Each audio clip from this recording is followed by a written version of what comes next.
All right, so today we are here at Club Twilight up in Buxton, and we are here to talk about.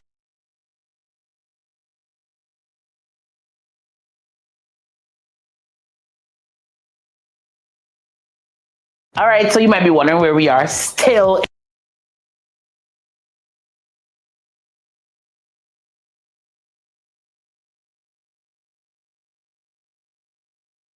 Guyana, it's the PN.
Come on, bruh. Why would you even risk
I sit down at home, decided to watch some TV, like Gordon mostly.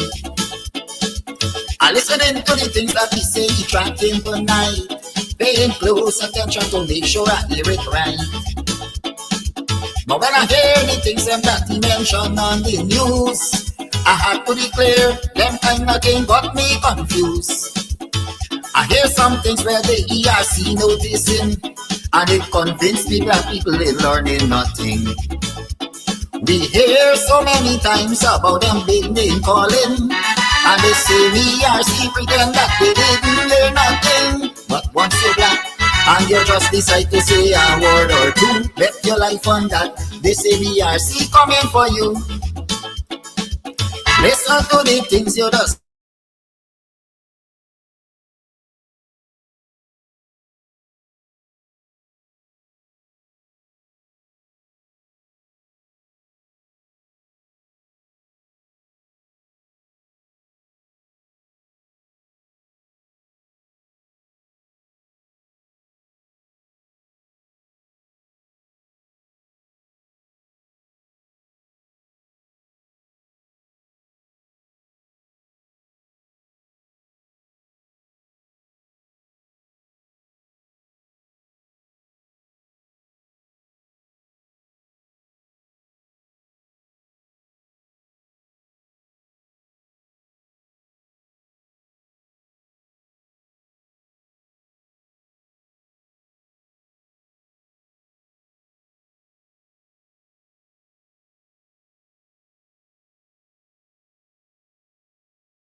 Club Twilight also has like an Airbnb as well.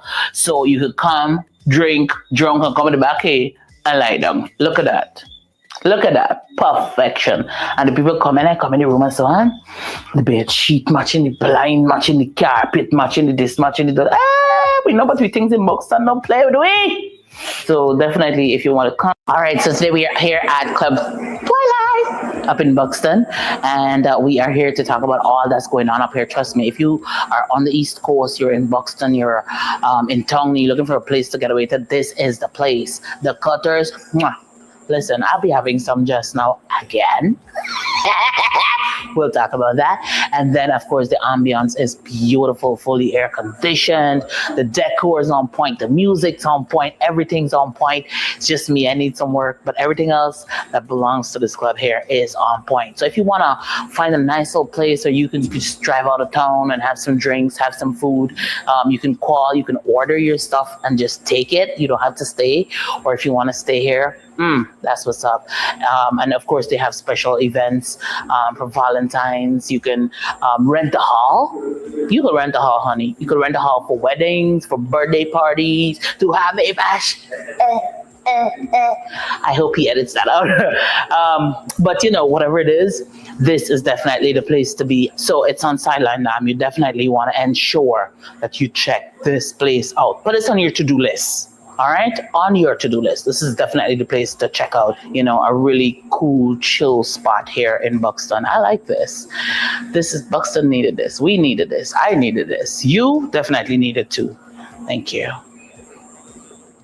All right, so you might be wondering where we are, still in Buxton at Club Twilight. That's where we are. So Club Twilight also has like an Airbnb as well.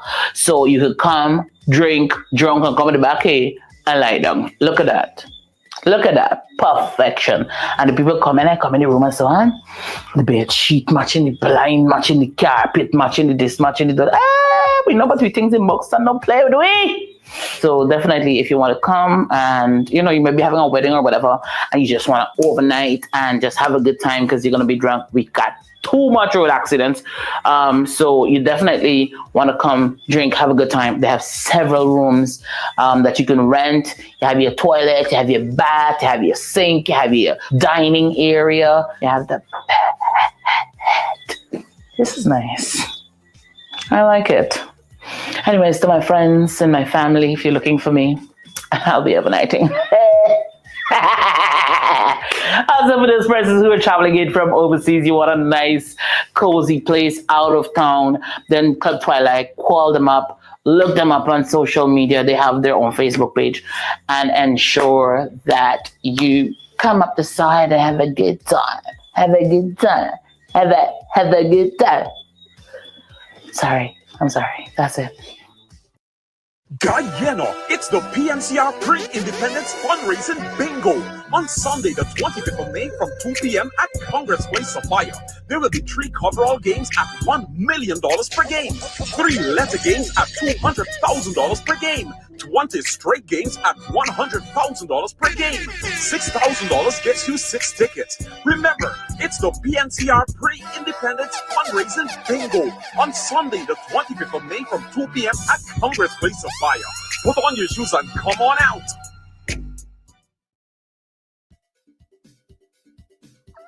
Stop running around like headless chicken. Go to Ashton's Marketplace for whole and cut chicken, beef, pork, processed meats like bacon, beef franks, smoked ham, ground pork, calabresa, and lots more.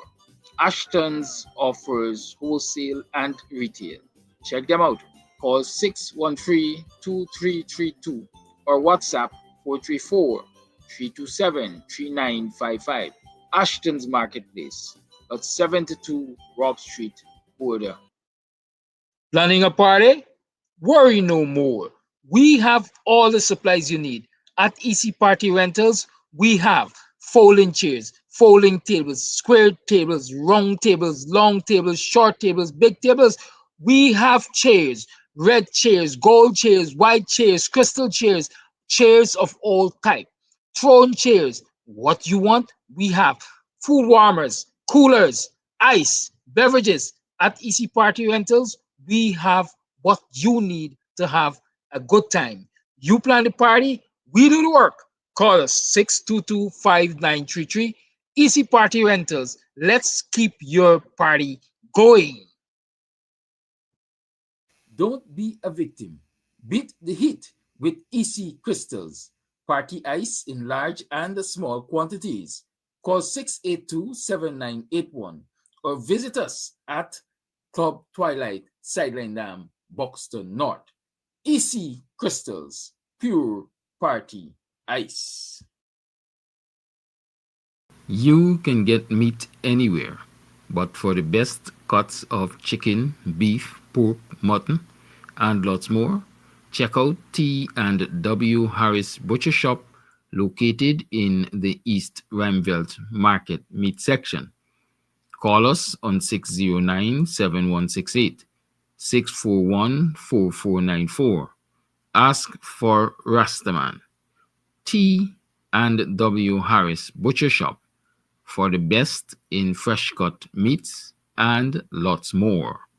Justice delayed is justice denied. The Working People's Alliance, WPA, invites you to the Justice for Adriana rally this Monday, May 26th at the Buxton Line Top. Starting time, 3 p.m. Come out and let's rally against child abduction, rape, sex trafficking, and murder, extrajudicial killings and police excesses, police cover-ups, and all forms of injustices. Yes, come one, come all. This Monday, May 26th, Buxton Line Top at 3 p.m. The Adriana Justice Rally. Presentations by Takumo Gonse, Dion Abrams, and others. Come one, come all.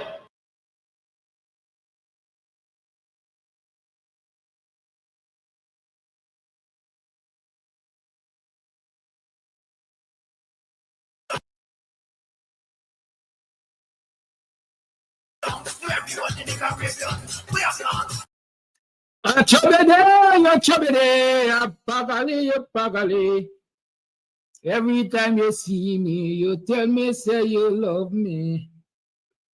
Pagali, pagali. Every time you see me, you tell me that you love me. Like I get shubidi. And I get pagali. Can you hear me? Give me a thumbs up. Are they looking for something?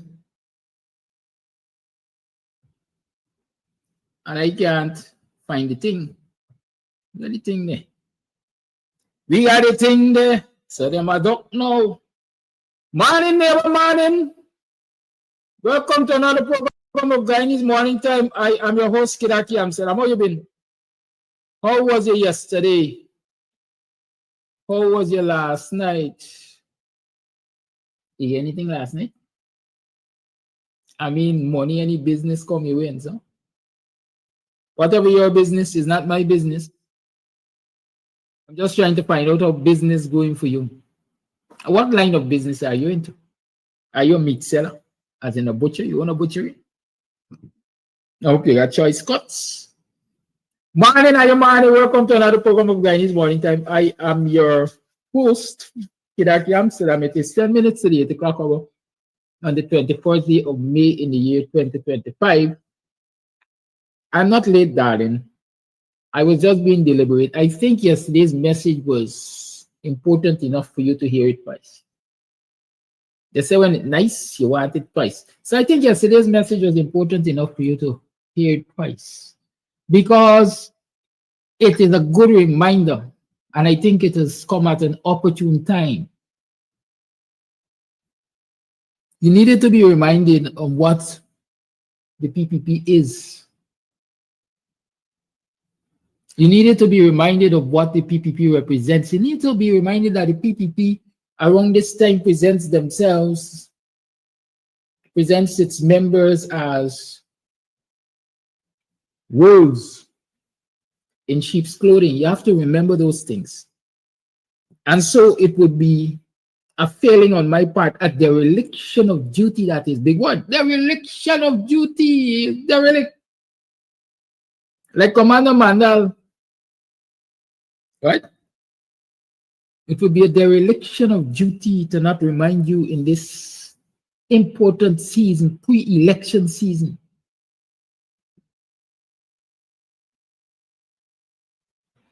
that when the PPP presents itself to you as a group, what they present to you is wolves in sheep clothing. And you'll be buying. You'll be buying, you'll be accepting, you'll be acknowledging, you'll be rollicking in the balderdash, bangarang, and potter that the PPP is selling. You see, there's a thing. Sellers could turn up to the market as if you won't buy.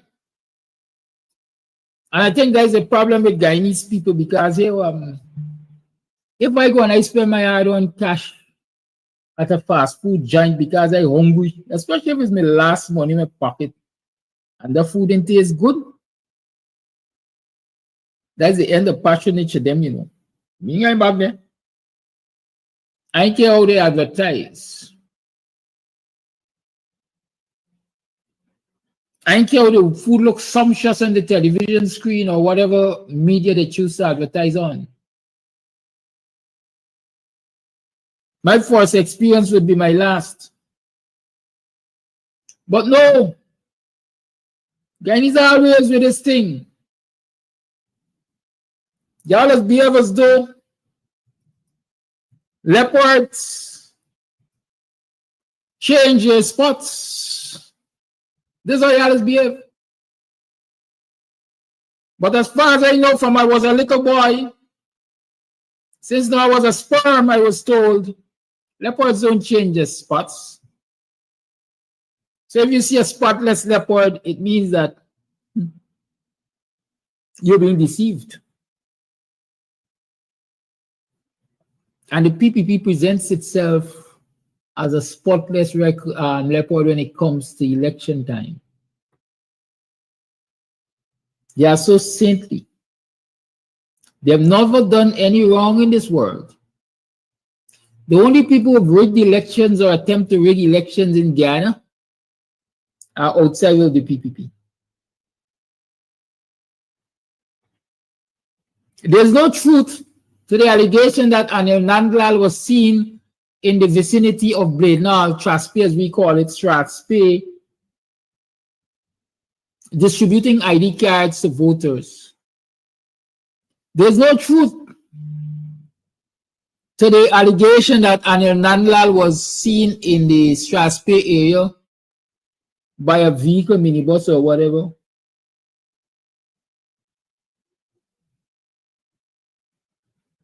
Where people were changing their clothing to go and vote for a second and third and fourth and fifth and sixth and 100th time in the polling station. There's no truth to that because the PPP operatives do not rig elections. There's no truth. I'm trying to remember the year.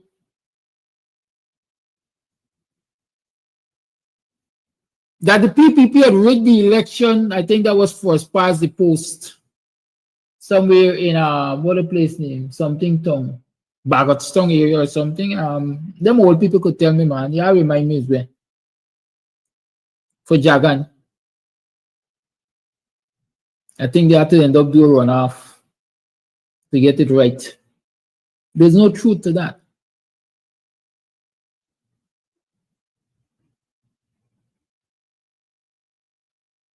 There's no truth that the PPP was in office when the 1997 election, I think, was so badly run that same HAG, H-A-G, HAG, you all need to check the definition of HAG. It's different to HOG. HAG, who now sits at GCOM's chair, or is being sat upon as a chair at GCOM, ruled that the election had to be vitiated. Y'all remember that? There's no truth to that. That if elections were so badly conducted that when the petition went to court, Claudette Singh, Justice Madam Claudette Singh, or Madam Justice Claudette Singh at that time, ruled that the elections were impacted by all of the shenanigans and it had to be vitiated. As a result of that, the PPP lost, I think, 2 years on their term that year because they had to come to an agreement because it was more fire so far in their backside.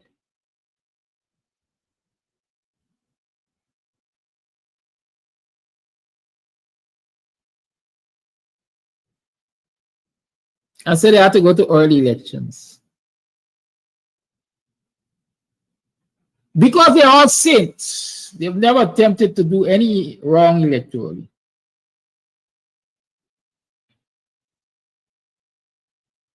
And so when they come to you in these pre-election times, you must see them for what they are. Wolves in sheep clothing. There's no truth that the PPP in their constituent areas coerce and bully the residents of those areas to support them or face the wrath of the henchmen and women in those areas. There's no truth to that. So when the Aziz's butcher shop was burnt to the ground some years ago, it wasn't PPP who orchestrated that. The PPP had nothing to do with that. That was done by terrorists of a different making. No truth whatsoever. The PPP has not been a violent party in this country. They have not been accused of killing their own to create ballot box martyr or martyrs. They've never been associated with the bombing of the Sun Chapman and the Demerara River, Linden. No, y'all expose these people. These people are angels. But why you have to know they got angels of mercy and they got angels of death. And despite the PPP is so spotless in this pre-election season, I want you all to understand that they're angels of death. Yesterday, I took my time to remind you of some of their involvement in the murder of Guyanese citizens. All in the name of politics in many instances. All in the name of trying to beat people into subjection because you dare to challenge the PPP. Ask Satchidiosa, the family of Satchidiosa. In which other part of the world a sitting minister gets murdered and nobody is brought to justice for it? Family doesn't get closure. In which part of the world a sitting minister gets murdered and the family says openly the government that he was a part of was responsible for his murder?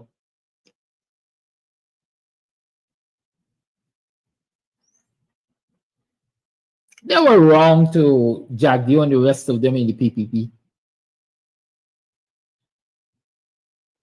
Would embrace Roger Khan and turn this country into a narco state.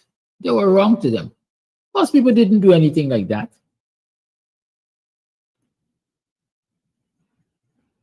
And Roger Khan was mischievous when he made that publication, when he took out those middle page, center page ads in the 3 dailies.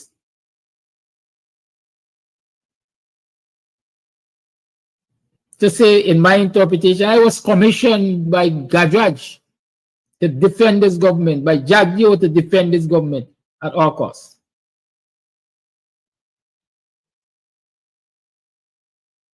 But if you believe that,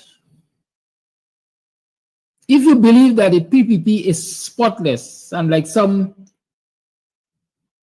I don't want to call them by their full names, intellectually lazy people come onto this program to tell us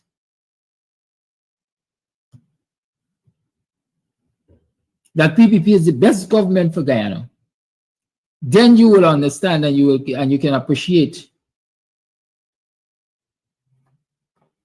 that this tyrant, this Barlet good for nothing, this mediocre,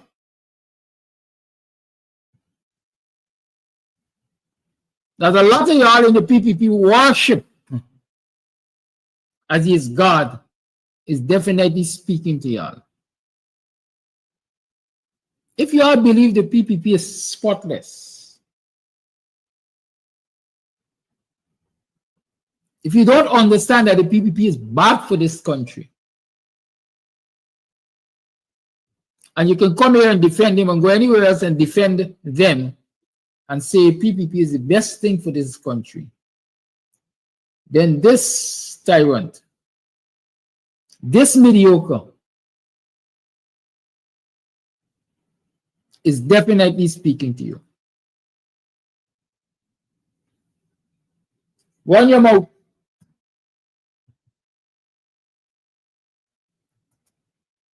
Fighting for talk now? Go talk. Because I want them to hear it from the ass's mouth.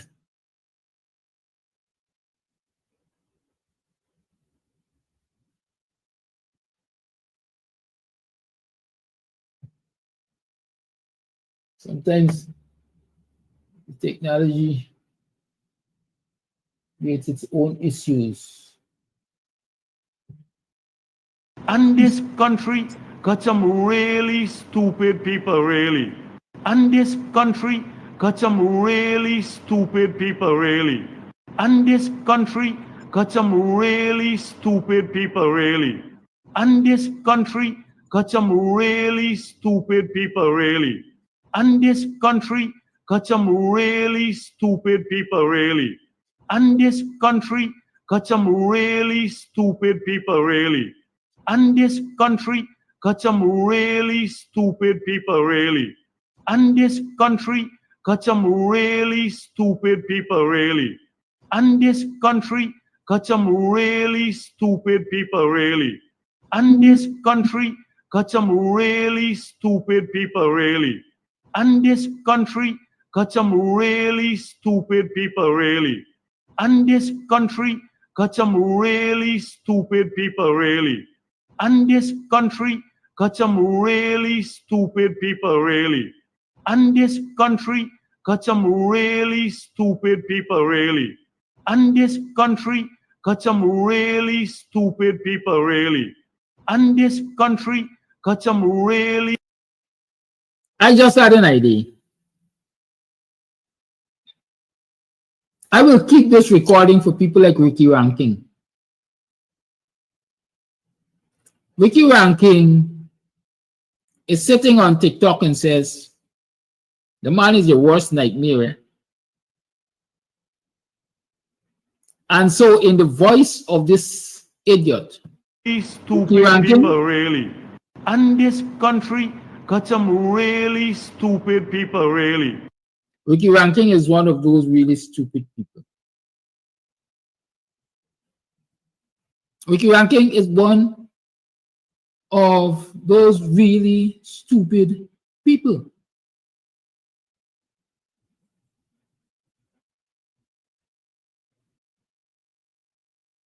But hey, do I agree with Jack Dew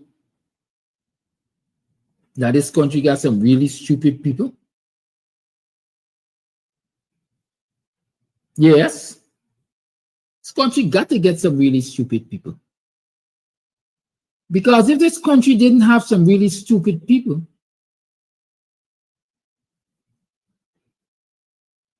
a below par person like that couldn't emerge and be respected like any leader.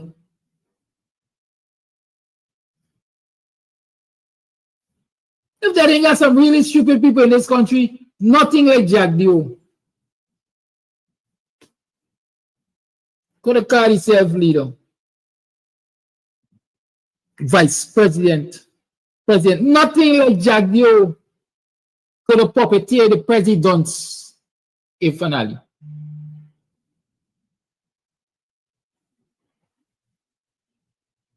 Nothing like Jagdio could have remained sitting in the seat of vice president or wherever you were sitting in government, having called people in the population really stupid. So this country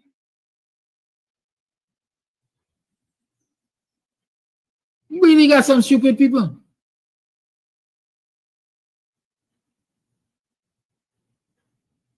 And it is that stupidity that causes Jagdio and the rest of the PPP to be emboldened. Because as they said, we put it in the power. Guyanese put it in the power. The people who run behind them like gods. Morning, James Bond. Morning, Leonard Craig. Y'all want to continue with this? As some really stupid people who put in Freddy in the escape.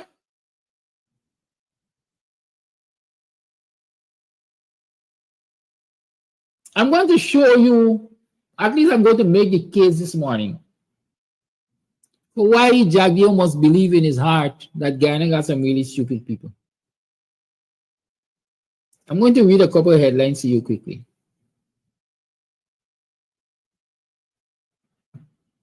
And these headlines are compliments of news source. Amerindian communities to receive $4 billion this year from sale of carbon credits.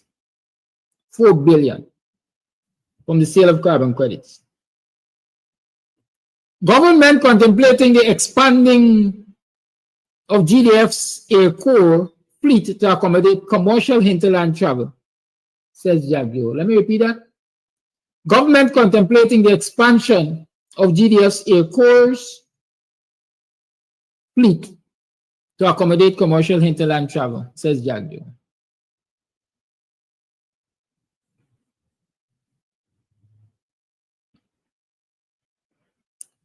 Those are two headlines. Why did I choose those two headlines? Because the question is, how much carbon credit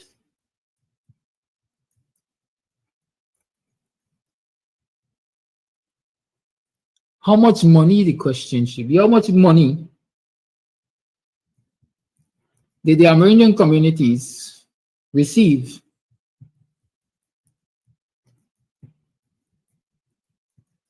from carbon credits last year?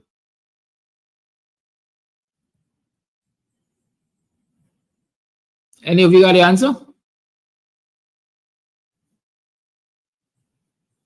Huh? Vincent Jordan might be able to tell us tomorrow.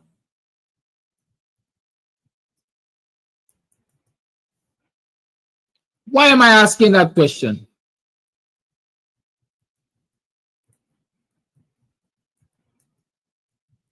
Simply because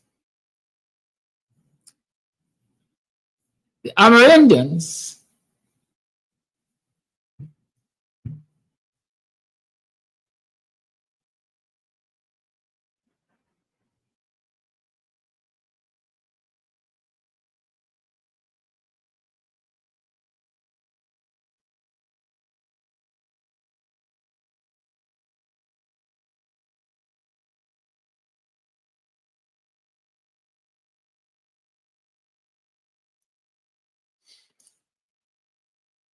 are always in an upward battle. You always got to fight the PPP for land titling rights. You have to do the research. I can give you the issues to check out. Anytime between elections, the Amerindians always have to fight the PPP for land titling rights. They always have to fight the PPP for mining rights. They always have to fight the PPP for free, prior, and informed consent. Free, prior, and informed consent which basically says if you're going to do anything in an Amerindian community, in an Amerindian-owned area, the people must be consulted. There must be discourses so they understand the full implications of whatever you want to do as a government, and agree to it before you can proceed.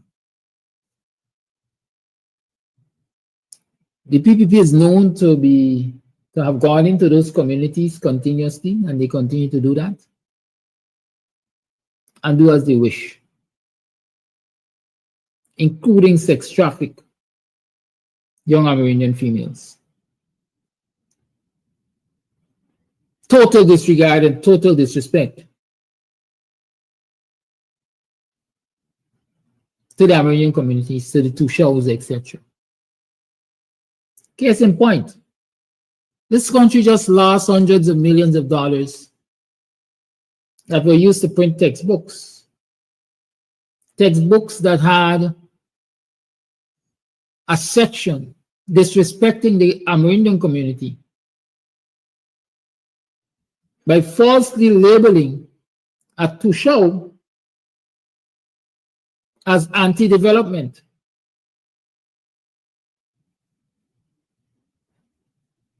When the Amerindian communities and others protested, those books had to be recalled. Just recently, it was in the news how the PPP was instructing Tushos to turn away visitors like Azruddin Mohammed from the communities that wish to have dialogue with Azruddin Mohammed.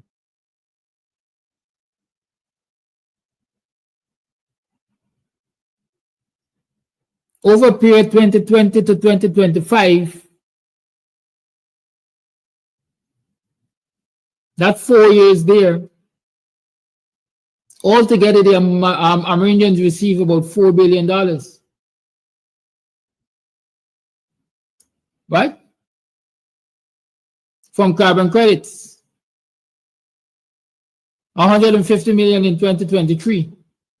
But look at that. We are in an election year, right? And they are now being promised $4 billion in 2025.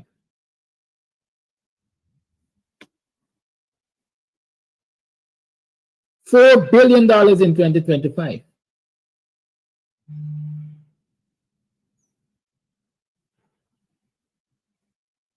You recognizing the seller? You recognizing? Vote for me and I will give you money?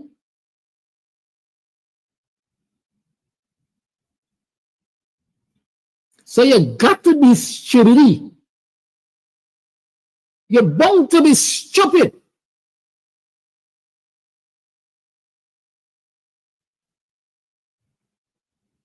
To recognize that these people have not done right by you all the years. But in a few months' elections, they come and tell you, we will give you $4 billion this year. In other words, you have to keep us in office. You have to vote for us. Right?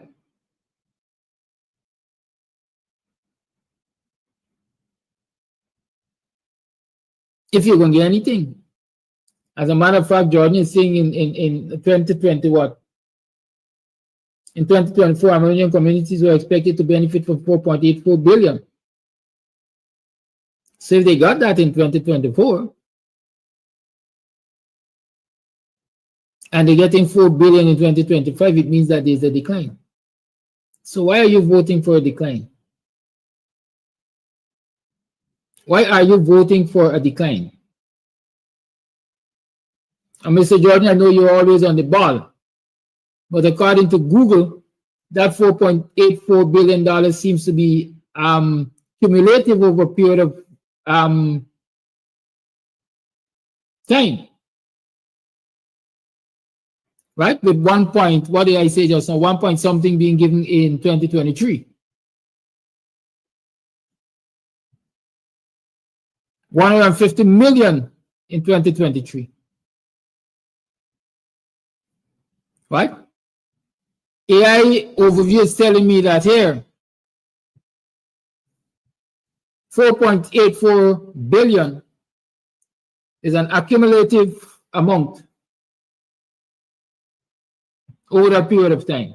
Because the query I said is, what did they get from 2020 to 2025? But like I said, I always trust your information. I don't know if you could trust DPI's information. Well, I do, right? Whatever it is, let me give you another example. I don't see that headline here, but I know I heard of it in the week. It might be over by Big Smith. Or was it Travis Chase? Amerindian communities are supposed to get what? I think 120 or 1,200 firearms.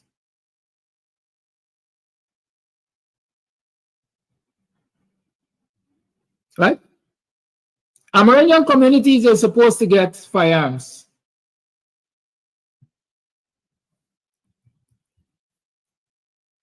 All the time,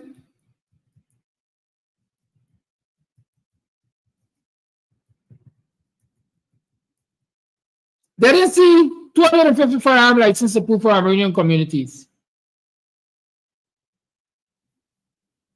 Ask them very to show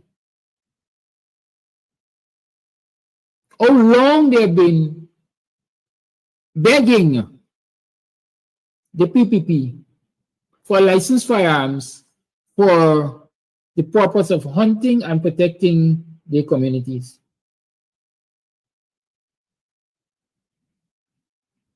Ask them that. But a few months before elections,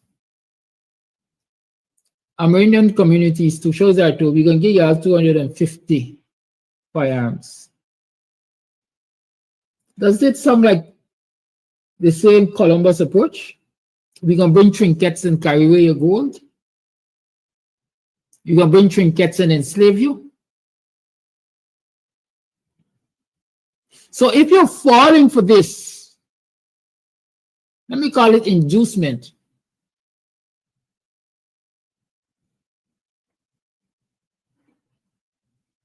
Then you got to be stupid. And you got to know what he's saying when he say they got some real stupid people in this country, boy. Look how easy I'm able to pull wool over their eyes. Look how easy I'm able to get these people to commit that very most important vote to my party with these trinkets. Look how easy I've been able to get people who claim that they were championing the cause of Afro-Guyanese not so long ago, even sitting in parliament to defend the cause of natural African Guyanese not so long ago, to walk around and shape pamphlets in the name of the PPP. Look how easy.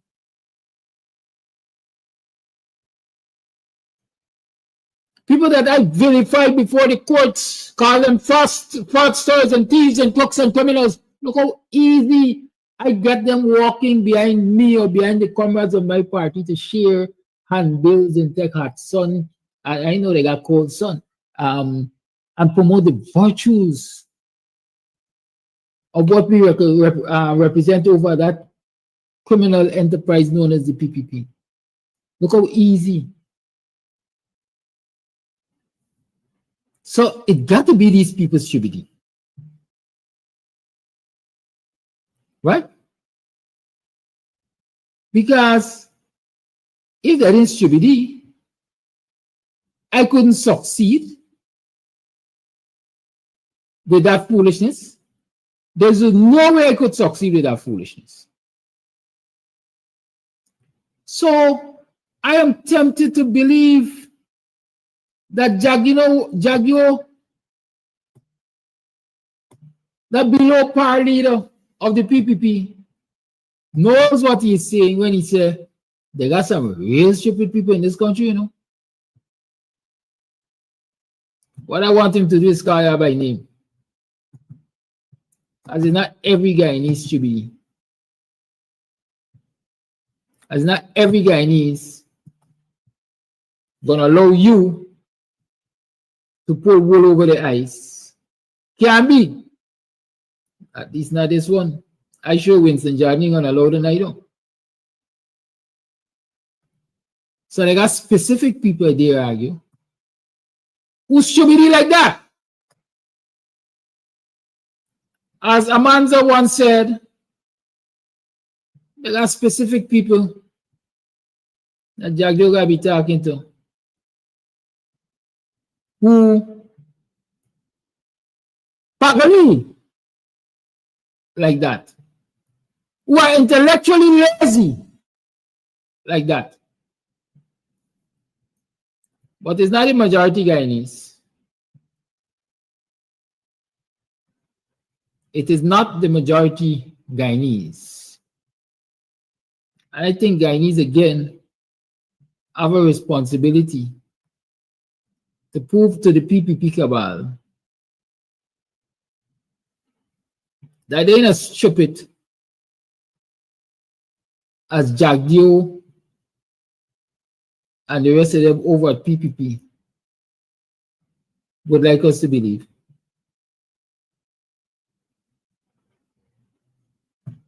How do you prove that you're not stupid?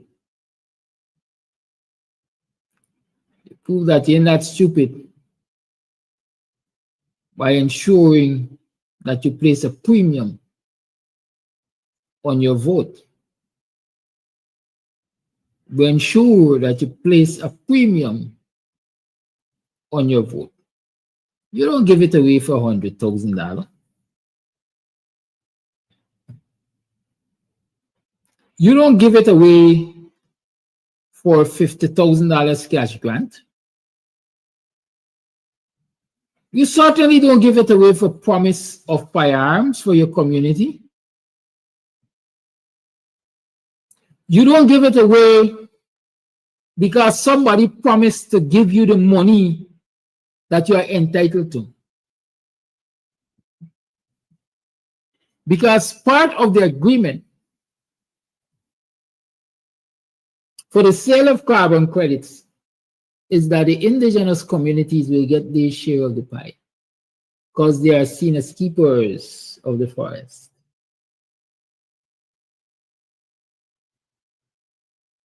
So when you hear Jagdio say this again,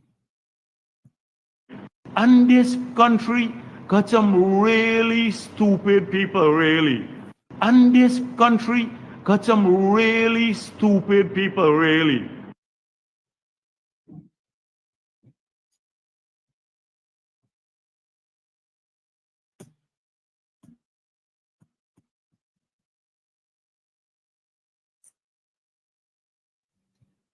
when you hear Jagdio say it again,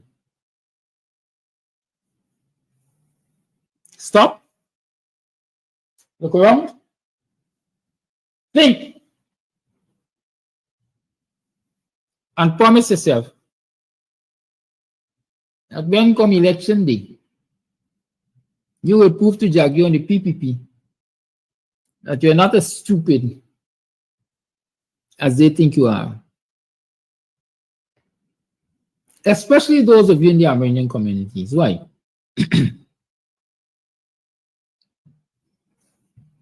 Our indigenous people have a very big part to play in who wins these elections, because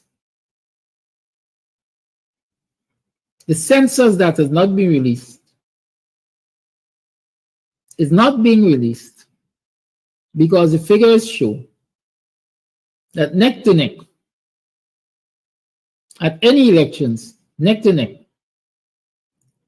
the PPP cannot defeat the opposition without winning the votes of Amerindian communities resoundingly.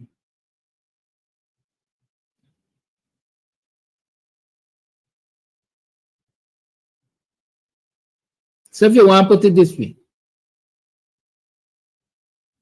the census shows that There's a thin line dividing those who are likely to support the PPP and those who are likely to support the coalition opposition.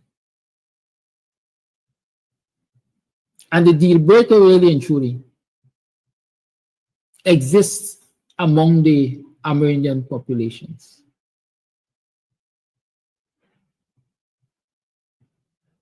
And Jagir knows this.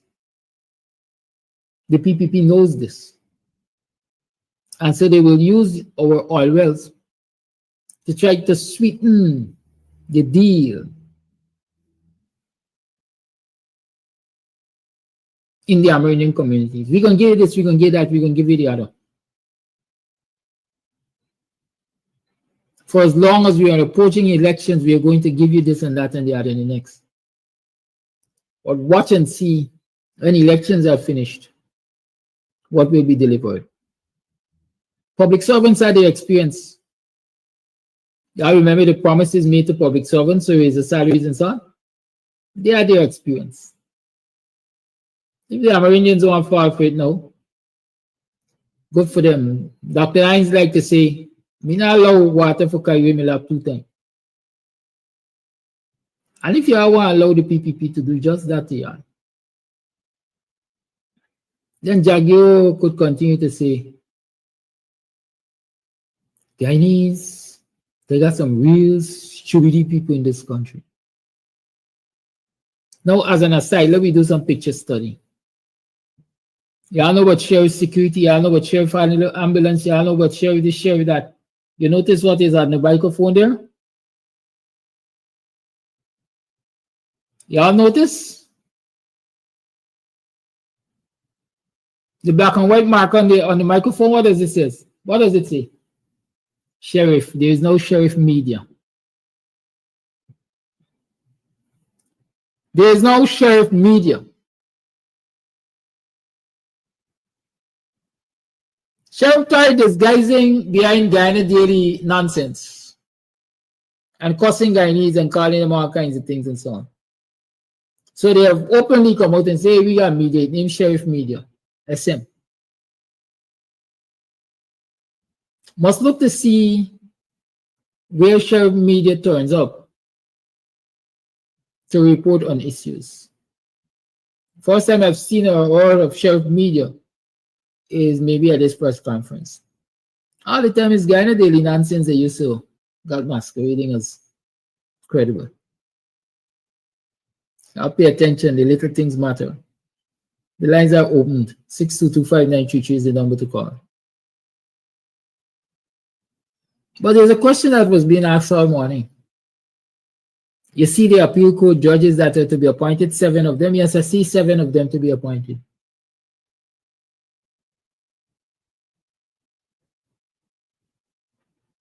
Didn't I tell you before? Y'all got short memory, you know. Y'all forget when that four went to Parliament and they passed the amendment to the law to allow the appeal court judges to be increased, I think, from 3 to 7. Y'all forget to remember that. I said to you the PPP was going to stock the appeal court with people that it can control, or people it has already controlled. I got a particular name there. At least another individual wouldn't be the trial judge in my case, where a certain person filed a private action against me. Because from the day one, that person was biased. The particular judge was biased. I pointed it out to my lawyer, you know. When I turned up to court, that particular judge was in the corridor having a conversation with the complainant for more than an hour. How there could be fear? The particular judge refused to accept my counsel's response. And so my counsel had to end up writing the chancellor. So the particular judge ain't going to be trying my case or hear my case in that civil matter. They might hear the appeal. Call you on. Good morning.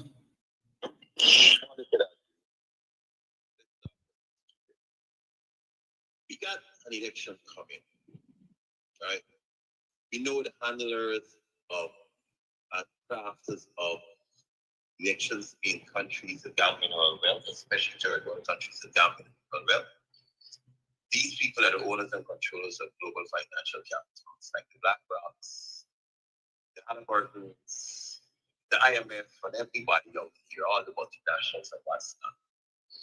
And those people, and I'm saying it's our people who fight it out, our leaders, right? I don't care which opposition leader, I'm saying this to you people. Unless we get 70% of this vote, those people could craft the elections again and put back PPP in there. You know why? Because PPP are stupid. They rather to negotiate with stupid dumb people they hate, sitting down with academics and technocrats, especially black men like Mr. Adams and those. They hate that, and that scares them like seeing a zombie. They rather to deal with dumb, stupid people. You know what? The dumb, stupid people? PPP. The yes bosses and the whack worshippers. So to my people, all they do cussing now to all the opposition leaders and everybody around, all the out for me, our French here and French here and French there and French that. I'm talking about we're going to get a minority government and that nonsense. Unless we all come together and win this thing by a whole 70%, that whenever them big ones try to rig it, it's hard for them to rig. And all they got to say is, look, we can't do this. Y'all got to go. So people stop your writing stupid ass letters. Stop your nonsense and cussing out our leaders. And I don't care who it is, if it's Dr. Hines, the cussing, if it's Aubrey cussing, if it's whoever. Stop the nonsense and let's put our heads to the wheel and get 70% of this vote. Thank you. Well, thank you. However, want to say 70% is not a number. The number is closer to 90%. For us to ensure a clean sweep and prevent the success of any interference in these elections, supporters of the opposition have to ensure that we bring out more than 90% of the vote. Voice note.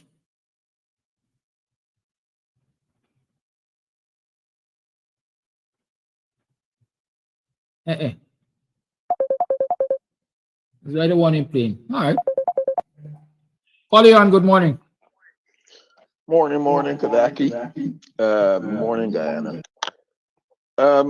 Just to let the Guyanese people know that when Jack the Ho said that they got a lot of stupid Guyanese people, I would like the Guyanese people to know he was referring to African Guyanese. And the way I'm looking at it is that he is saying, with all the stuff that Coolie people even have done to African Guyanese, they still coming to us. You just got to give them a little something and they'll vote for you. They'll do a lot for you. They'll be running up and down with a red t-shirt, walking in black neighborhoods to try to catch our people. So when he said there's a lot of stupid Guyanese people, he is referring to us. But I hope we're understanding what he is saying every day, and the mere fact that that's what a lot of Coolie people think. We are stupid. We getting licks for tea, breakfast, and dinner, and a lot of us are just out there supporting them. That's my take.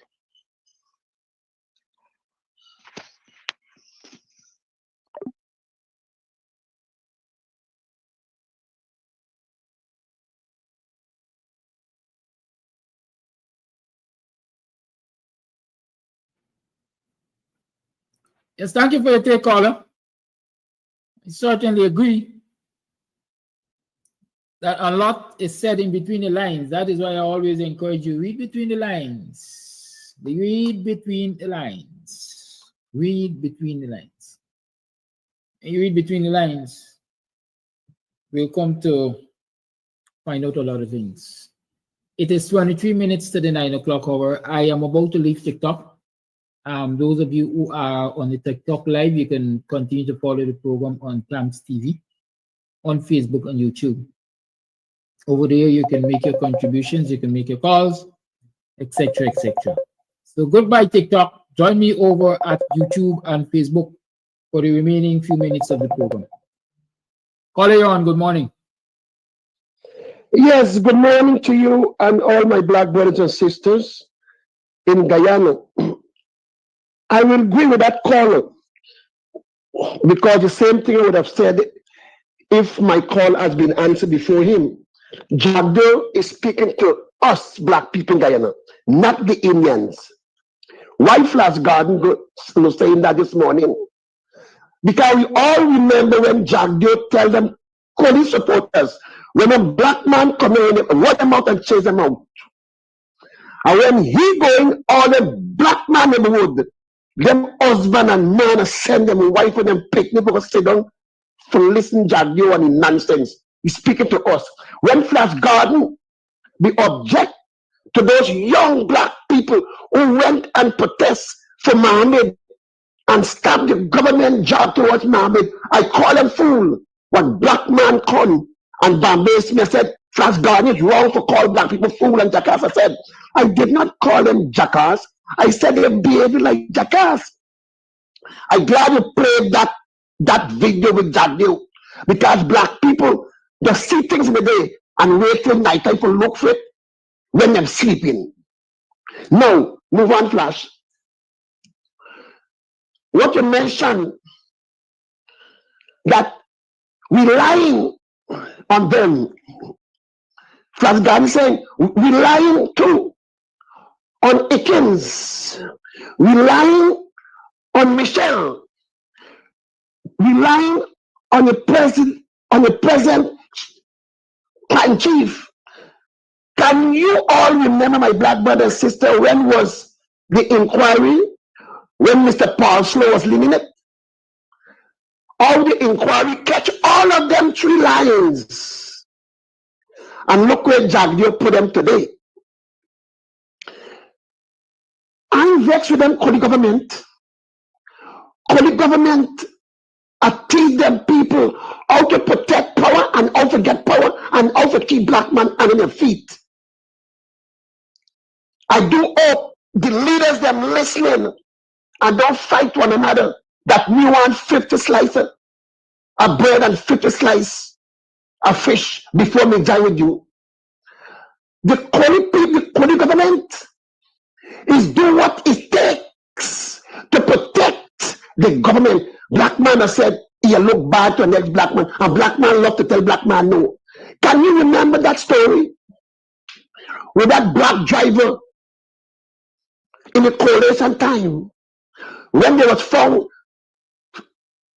with so many guns, weapons in his car, and he was singing a song, we go have a grand time tonight.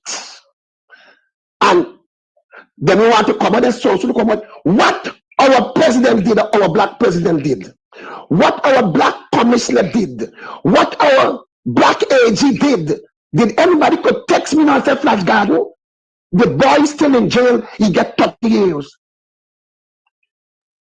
We are to blame where politics and politics concern, because a lot of black people do not know about politics and politics. And I'm glad last before I go, let me give Coffee praise for mention, one must always mention his grandmother and grandparents got to teach them children.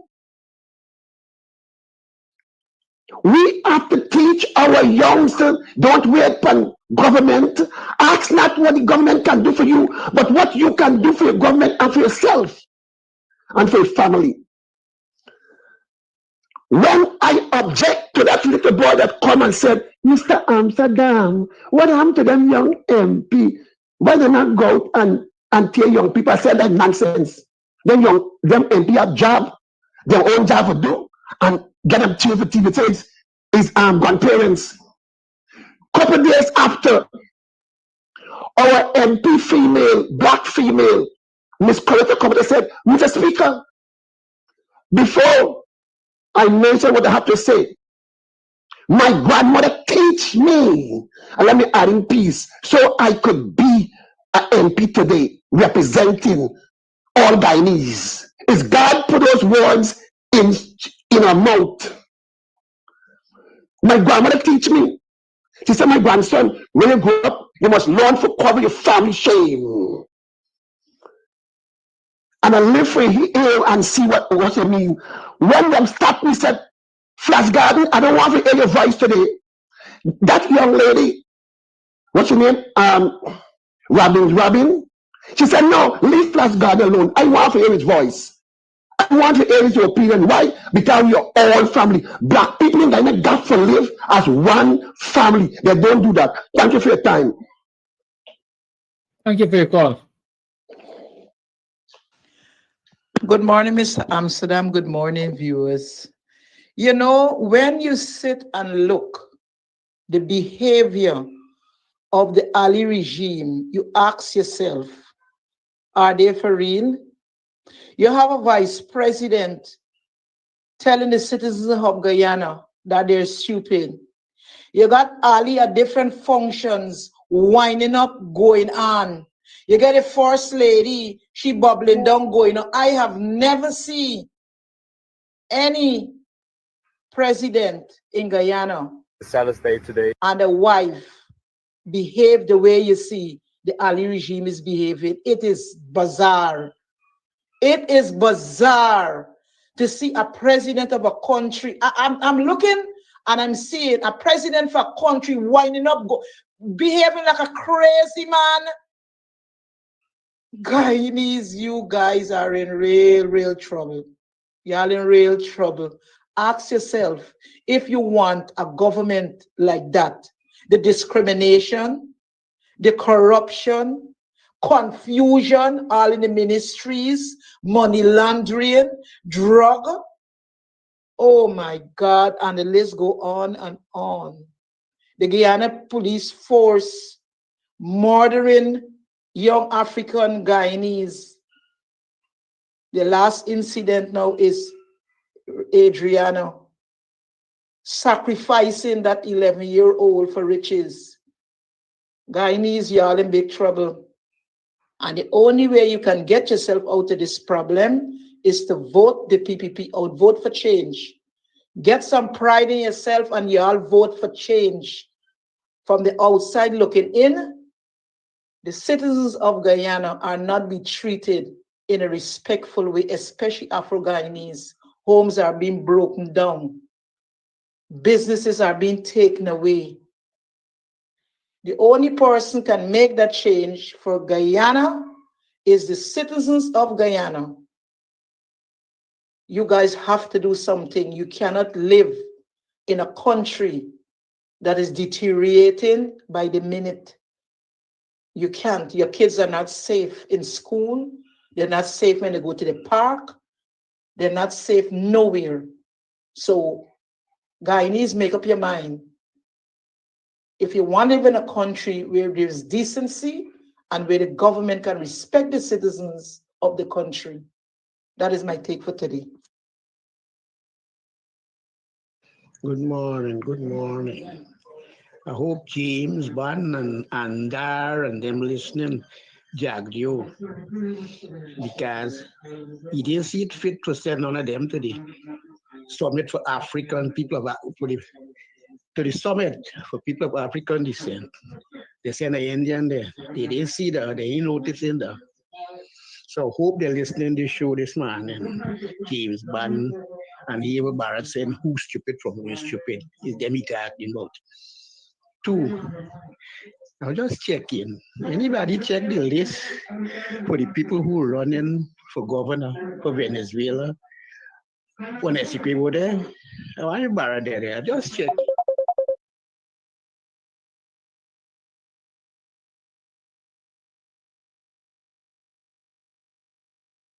Morning, Brother Kidaki. Morning, Guyanese. All right, thinking Guyanese. Brother Kidaki and Guyanese. You see, what's going on in Guyana today with this install government on black people? God is watching over all of us. You see much problem between this install government? No, this country belongs to black people. This country belongs to Indian people. Come on, man, we have an issue with the border. Let the Indian people go and defend our border. Black people don't have no say in Guyana. All around they marginalize on black people. Come on, bro. The writing is big on the wall. Them don't stop police and soldiers. Send them there. Let them go there with the supporters. The racial and the most embarrassing set of people in this country today. What that child death, that young child murdered. The Indian are going against what happened there.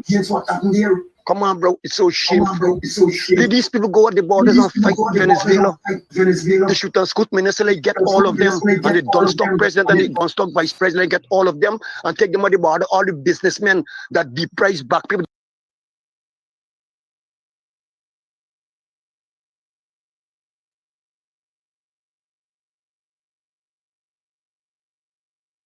Morning, neighbor, morning.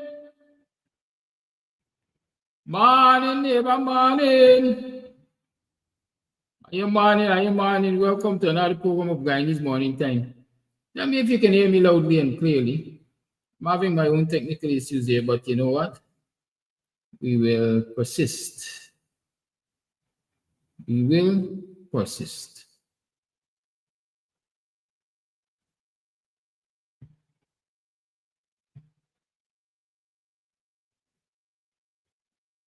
Me not dead yet, and flyer follow me, bam bam. Me not dead. Yeah, go.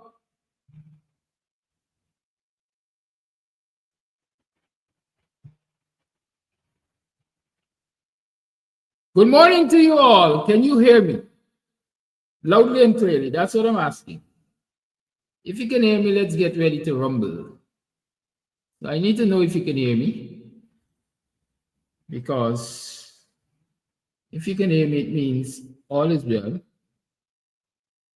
And then we will proceed with the program. So can somebody say to me, Mr. Armstrong, we're hearing you.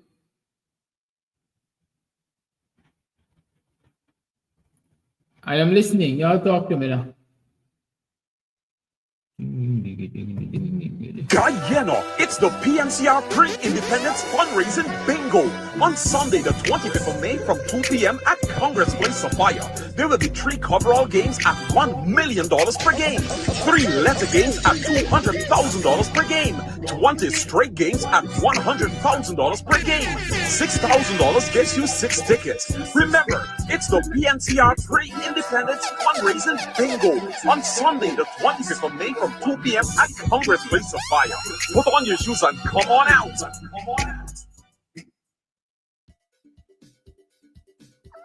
Stop running around like headless chicken. Go to Ashton's Marketplace for whole and cut chicken, beef, pork, processed meats, bacon, beef franks, smoked ham, ground pork, calabresa, and lots more. Ashton's offers wholesale and retail. Check them out. Call 613. Good morning, sir. Hi, good morning, Kudaki. What's up, man? Hi there, buddy. How you doing? Hi there. You having a feedback? I can hear an echo in the background. All right, that one disappeared just now. Let me see if I can make that happen.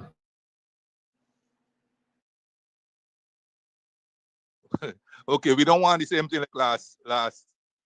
No, it's there. It's there. It's still there.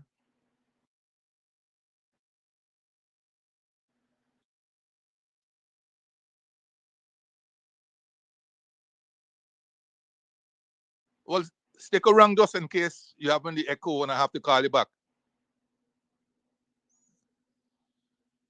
All right.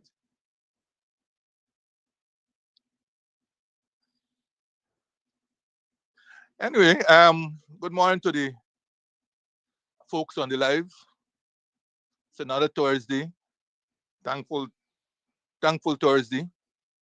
We all got to be happy that and grateful that we have been spared and we could see another Thursday.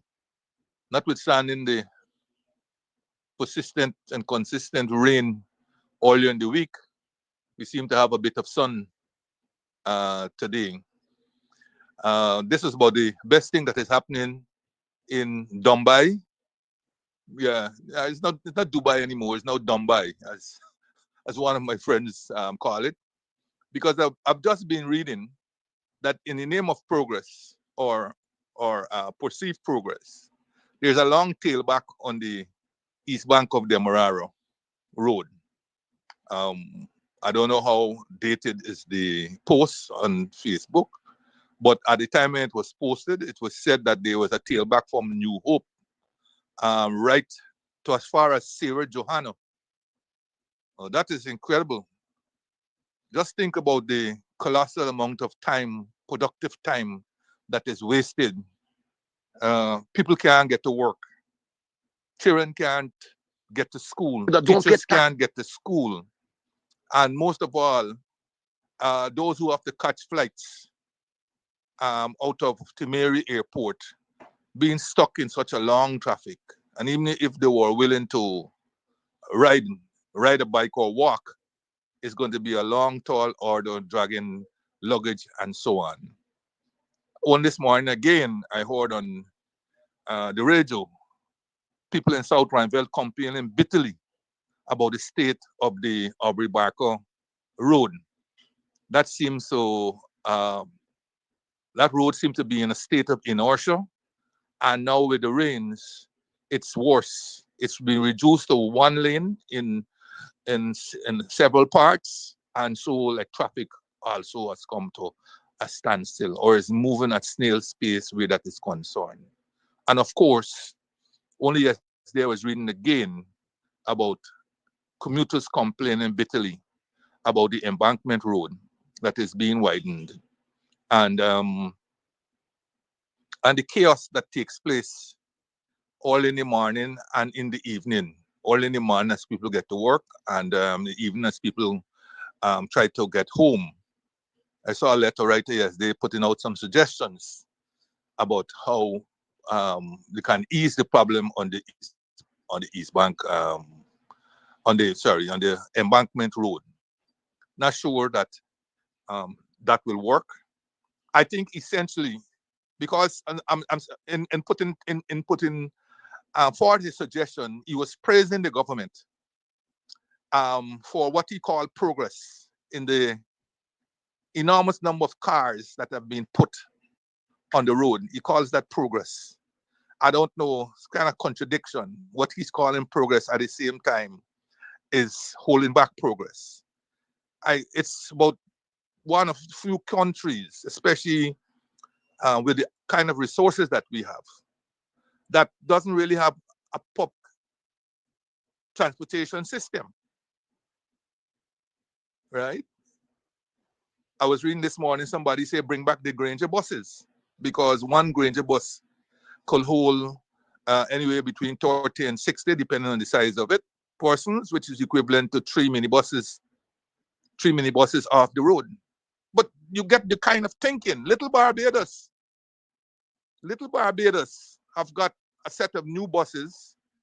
I think they were either gifted it from China or soft loan, right? They took control of some new buses that are air cooled and running, I think, on either hydrogen or solar or whatever the case may be. But public transport. But don't talk to these people here about public transport.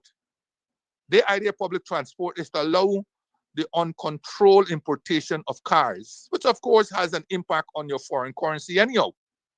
And as I said, that is another matter that we got to deal with, right? Because there's a perennial foreign currency shortage in this country. And while Jagdio sits on his Thursday monologues and talk about the Bank of Guyana can meet any request for foreign currency. I mean, let those who feel it talk about it. But of course, those in the private sector who are feeling it aren't going to come out publicly and talk about it because they are afraid. But there is a foreign currency shortage, with the last rates being quoted at somewhere like about 233, 235, right? Whereas the Bank of Ghana rate is somewhere in the region of 210 to 210 or 212, you know. And banks are quoting rates, but you can't go in there at that rate and buy any currency, you know. But as I said, that is not my feature today. But I thought I would introduce with those couple of irritants that are happening. I don't even want to add the other irritant I just read before coming on this program, where Honorable Annette Ferguson had put out some photographs showing while progress are being made on buildings being constructed by Chinese. For example, I told last week about the Brigham police station, the headquarters, and Progress Eden Hotel. Chinese built that and it's been finished. Chinese is building the Bank of Baroda at Commoner and Carmichael Street, and Progress, where Progress has been shown on these. The elusive 12-story government headquarters on Mandela Avenue back road here remains just that, elusive.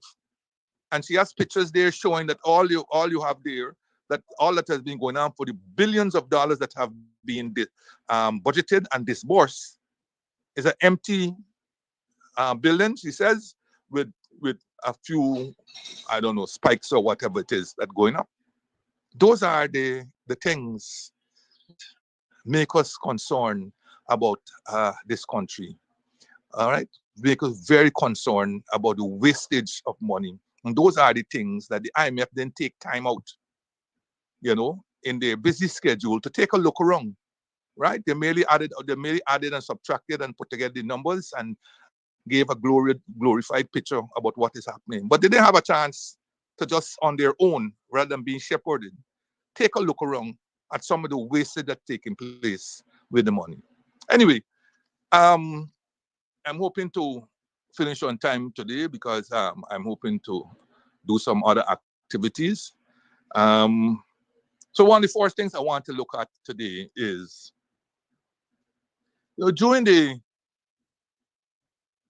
the address to the National Two-Shows Conference on Monday,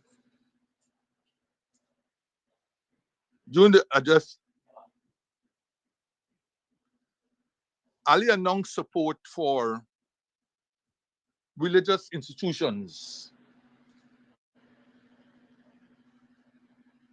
He is quoted as saying that a country must support our churches, our temples, and our mosques.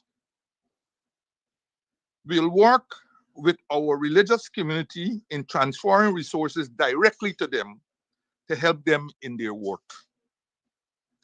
Well, I searched the entire speech to understand how this was connected to the two shows and the opening address to them. And I could not find any connection between this one simple paragraph of about 2 sentences and the rest of the speech. I don't know who is the speech writer and whether that was inserted there, or I don't know whether he was ad-libbing and he inserted that piece, but there seemed to be no connection between this here and the rest of the speech. So that's one. That notwithstanding, this is a serious and unwholesome development. A serious and unwholesome development that the government is contemplating transferring taxpayers' money directly to religious institutions to, as he say, assist them in their work. Last time I checked, the constitution of this country deems Guyana to be a secular state. That is, that no religion is recognized and all are accepted, but none is recognized. And none is recognized as being paramount to the other. And the last time I checked, there's supposed to be clear separation between church and state. And let's put it well so that we don't think there's a question. Let us say between religious institutions and the state. But of course, we have seen the blurring of the lines, especially since this government came back into power in August. It is nothing wrong with the state meeting with religious organizations. After all, religious organizations are part of the society and so on. There's nothing wrong with the state reaching them and having discussions with them and so on. It's another matter, though, for the state to blur those lines by saying that they're going to be transferring resources from the treasury to these institutions. You can already see the problems that will be created there. You could already see the problems. And in saying that Guyana is a secular state, it means that people are also free to worship or not to worship.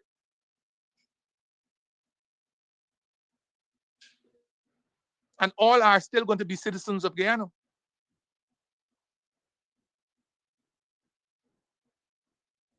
Religious teachings and whatever else comes out of religious institutions must be confined to the home, must be confined to the religious institutions, whether they are churches, mosques, temples, whatever else you call them, and they must be confined to other organizations that are faith-based, such as schools, right? The Anglicans had their schools, and they teach the teachings of Jesus Christ.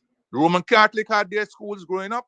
They did the same thing, right? The Hindus had their school, most famous one being at Covanjan. They did the same thing. Muslims had their school, they do the same thing. If as I said last week, if I choose to go to a Muslim school, I cannot expect them to be teaching Christianity. But those are faith-based schools, and they must be allowed under the Constitution, freedom of expression and association and so on, freedom to practice your religion. But the state must not, on any circumstance, seek to transfer resources, seek to interfere, seek to blur that line, that separation that should take place. Already, as I'm aware, there is provision in the law for faith-based institutions to be exempted from taxes, whether it's property tax or income tax. And I'm aware also that such institutions are granted duty-free concessions,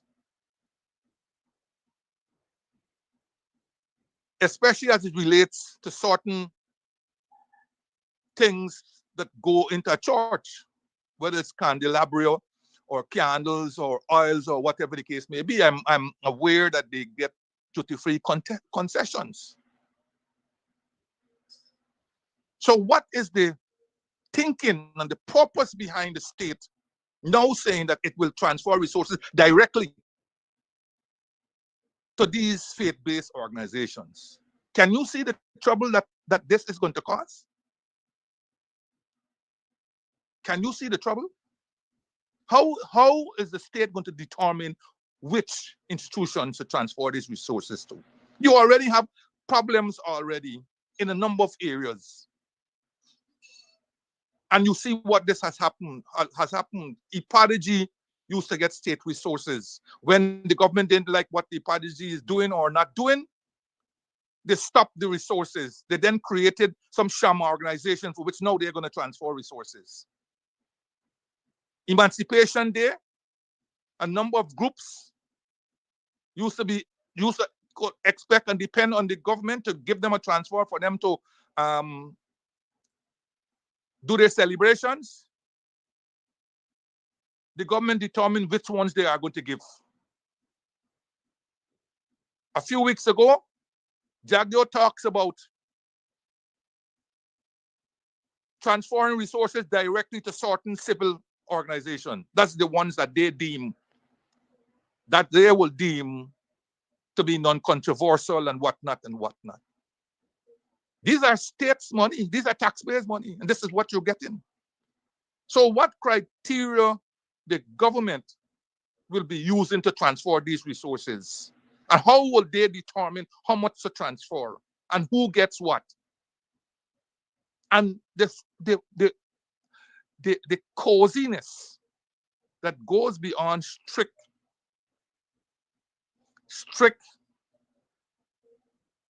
meetings of state and church or state and faith-based institutions. The coziness with which some pastors and mulvis and imams and whoever else you call them have with the government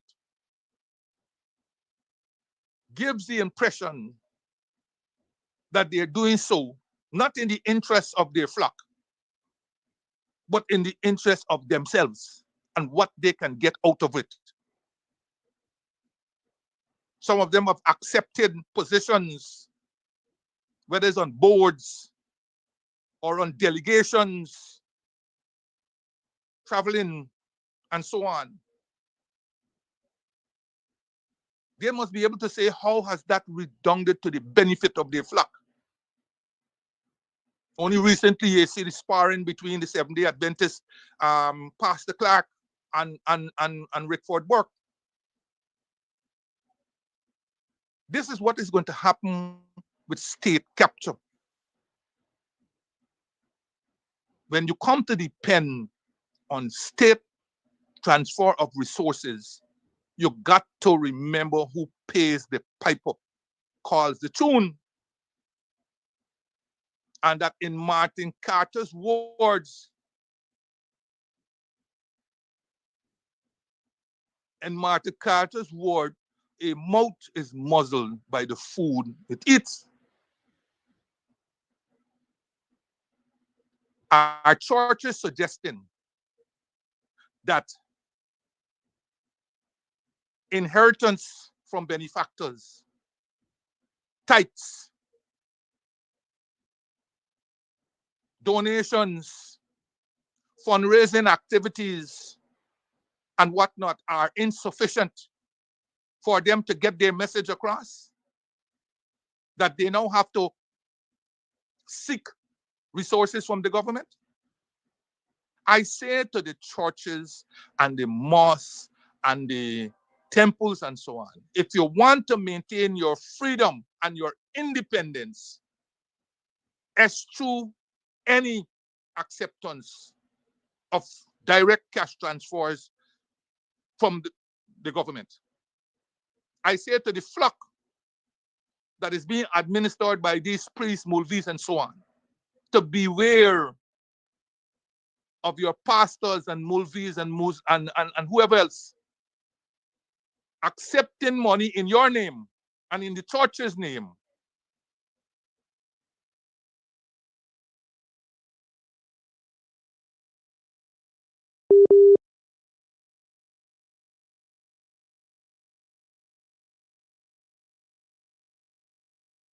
Hello?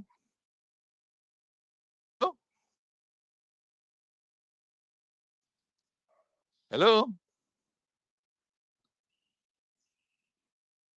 Hello?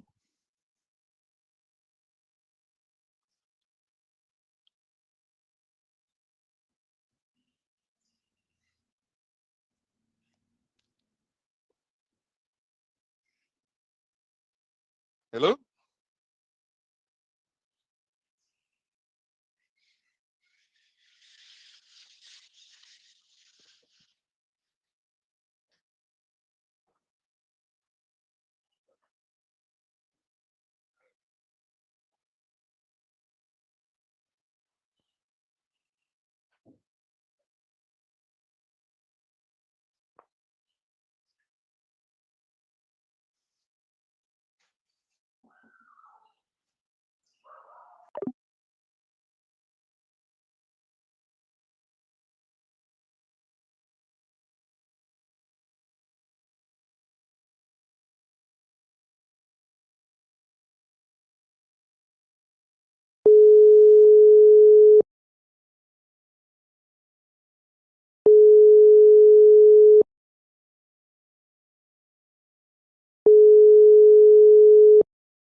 You just get blackout. Hello? Yes, I know. If we got blackout, so it didn't cut off. So let me just go and put on this generator, and then I'll call you.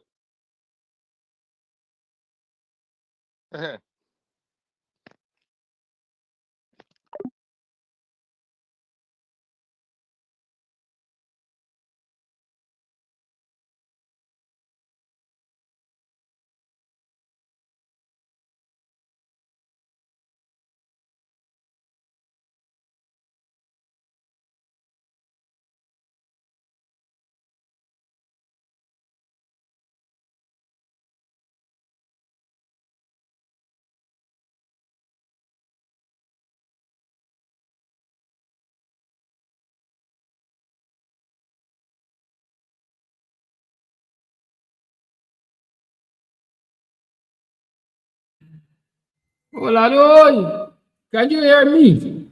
We got blackout now, but I think you can hear me. Can you hear me? Give me a thumbs up if you can hear me. This is a nice country, man. They don't.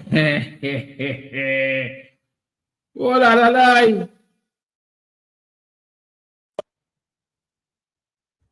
They really don't want us to talk this morning.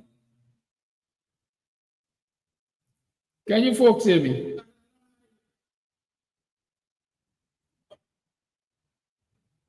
Good.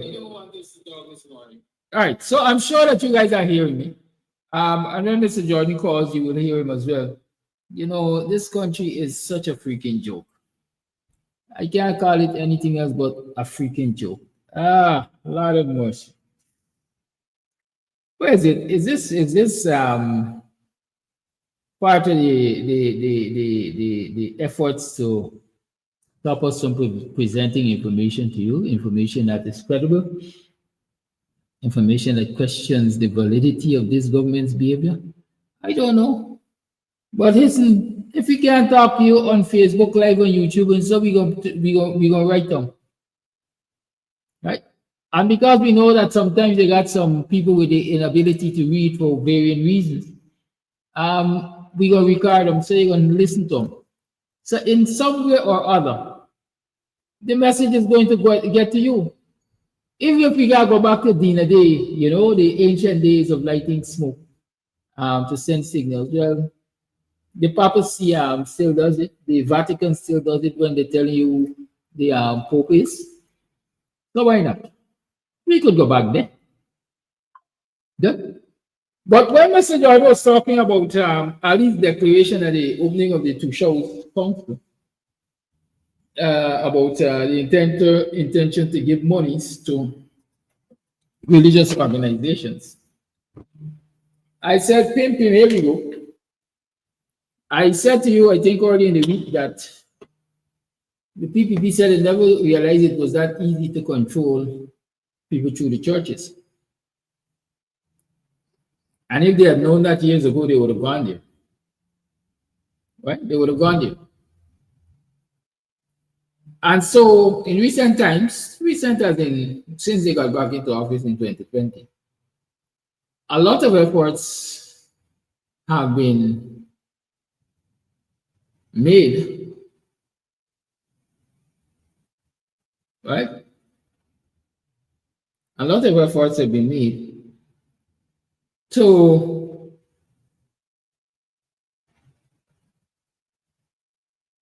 infiltrate the church. I think one of the most glaring example of the PPP infiltrating the church and influencing the church through the pastors, as they call it, might be this man, Reverend Findlay. Y'all remember Findlay? Findlay currently is the head of the Police Service Commission, I think, or he was supposedly there. But the first religious leader I think I can remember seeing, well, Christian religious leader I can remember seeing up close and personal with government was Mr. Findlay. I can't remember his first name, what Findlay is. But he has been rewarded. He's currently, or was at one point in time, appointed chairman of the Police Service Commission. I can tell you there's a specific religious leader in Buxton who many suspect is in bed with the PPP, and that is this church on Company Road. What is it called? We usually say Brother Terry Church, right? But it is clear, not so long ago, I know a person like Andrew Weeks was calling on the Seventh-day Adventists to separate, as we say, church and state, because the church Seventh-day Adventists seem to have fallen into the trap of being lured by the state, as I want to say, lured by filthy lucre. And like Mr. Jordan said, a lot of these so-called leaders in the church do these things not because they have the interests of their flock at heart, but because they have their own interest at heart. A duty-free here for the pastor, while the rest of the flock is walking and kicking brick and seeing hell to get a daily meal. An opportunity here for the pastor to go and dine with the president and the rest of the cabinet and so on at one of the highfalutin hotels and restaurants and so on, while the rest of the congregation taking white squall in their stomach, right? So we have to be very careful. Yeah, Mr. Jordan, let me just complete this thought. We have to be very careful of those who take actions in our name, but in reality, those actions turn out to be against our own good. The pastor is the servant of God, they say, but is also the servant of the congregation. And just as how the pastor could read out people for misbehaving in the congregation, people must be able to read out the pastor for misbehaving as the head of the church. Right? But it's evident. The government has now determined that, listen, if we really want to control God-fearing people, especially black people, the best place is to go is to the pulpit. And to get to the pulpit, we will go through those self-righteous, selfish thinking pastors. Right? So don't be surprised. The question will come down though, which religious organization in the country is closer to God and show the God of the PPP, and therefore would get the most in terms of these direct, I call them subventions. Mr. Jordan, over to you. Thank you for your patience.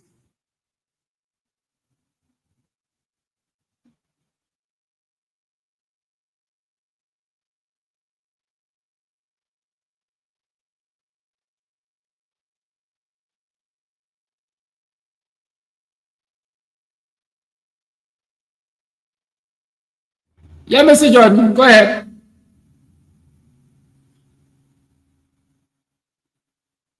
Mr. Jordan. Yeah, Mr. Jordan, go ahead.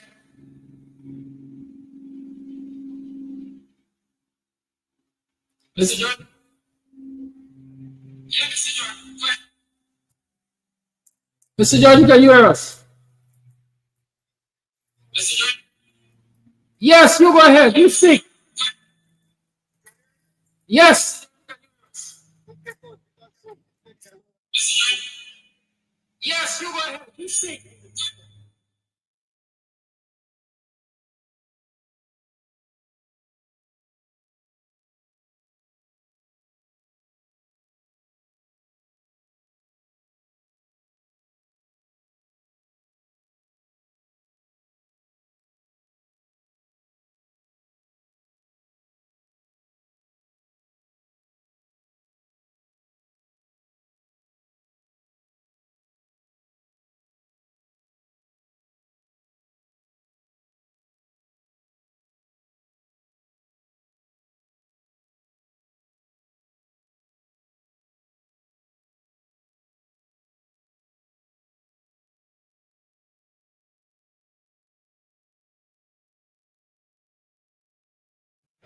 Mr. Jordan,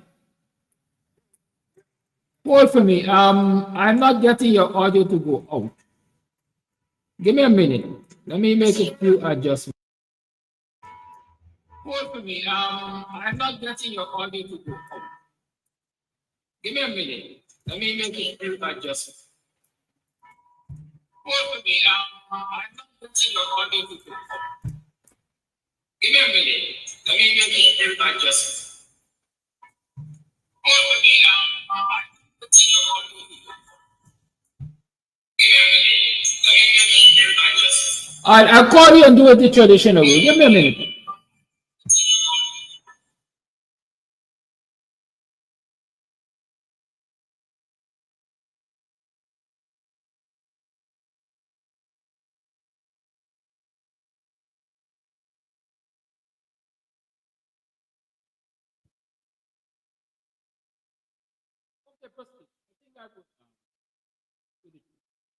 Okay, good.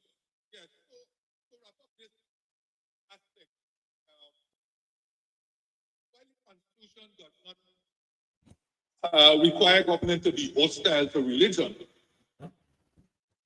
it also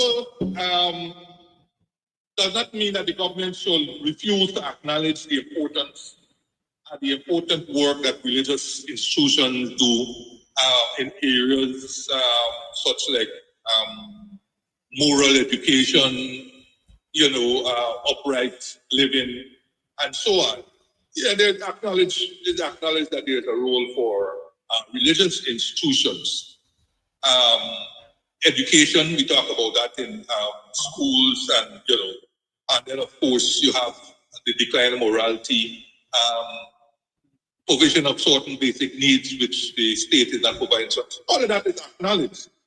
But what I am going to close with is that this proposed funneling of taxpayers' dollars into the coffers of religious institutions and entities to pay for so-called religious activities and otherwise, however beneficial those might be to the society, is a violation of the fundamental right to conscience. Right? And as I said, it will also be a violation to the rights of those who are not believers, and there are several. And it will be a violation of all those others too, who take objection to the intrusion of state into their individual or collective lives. It is felt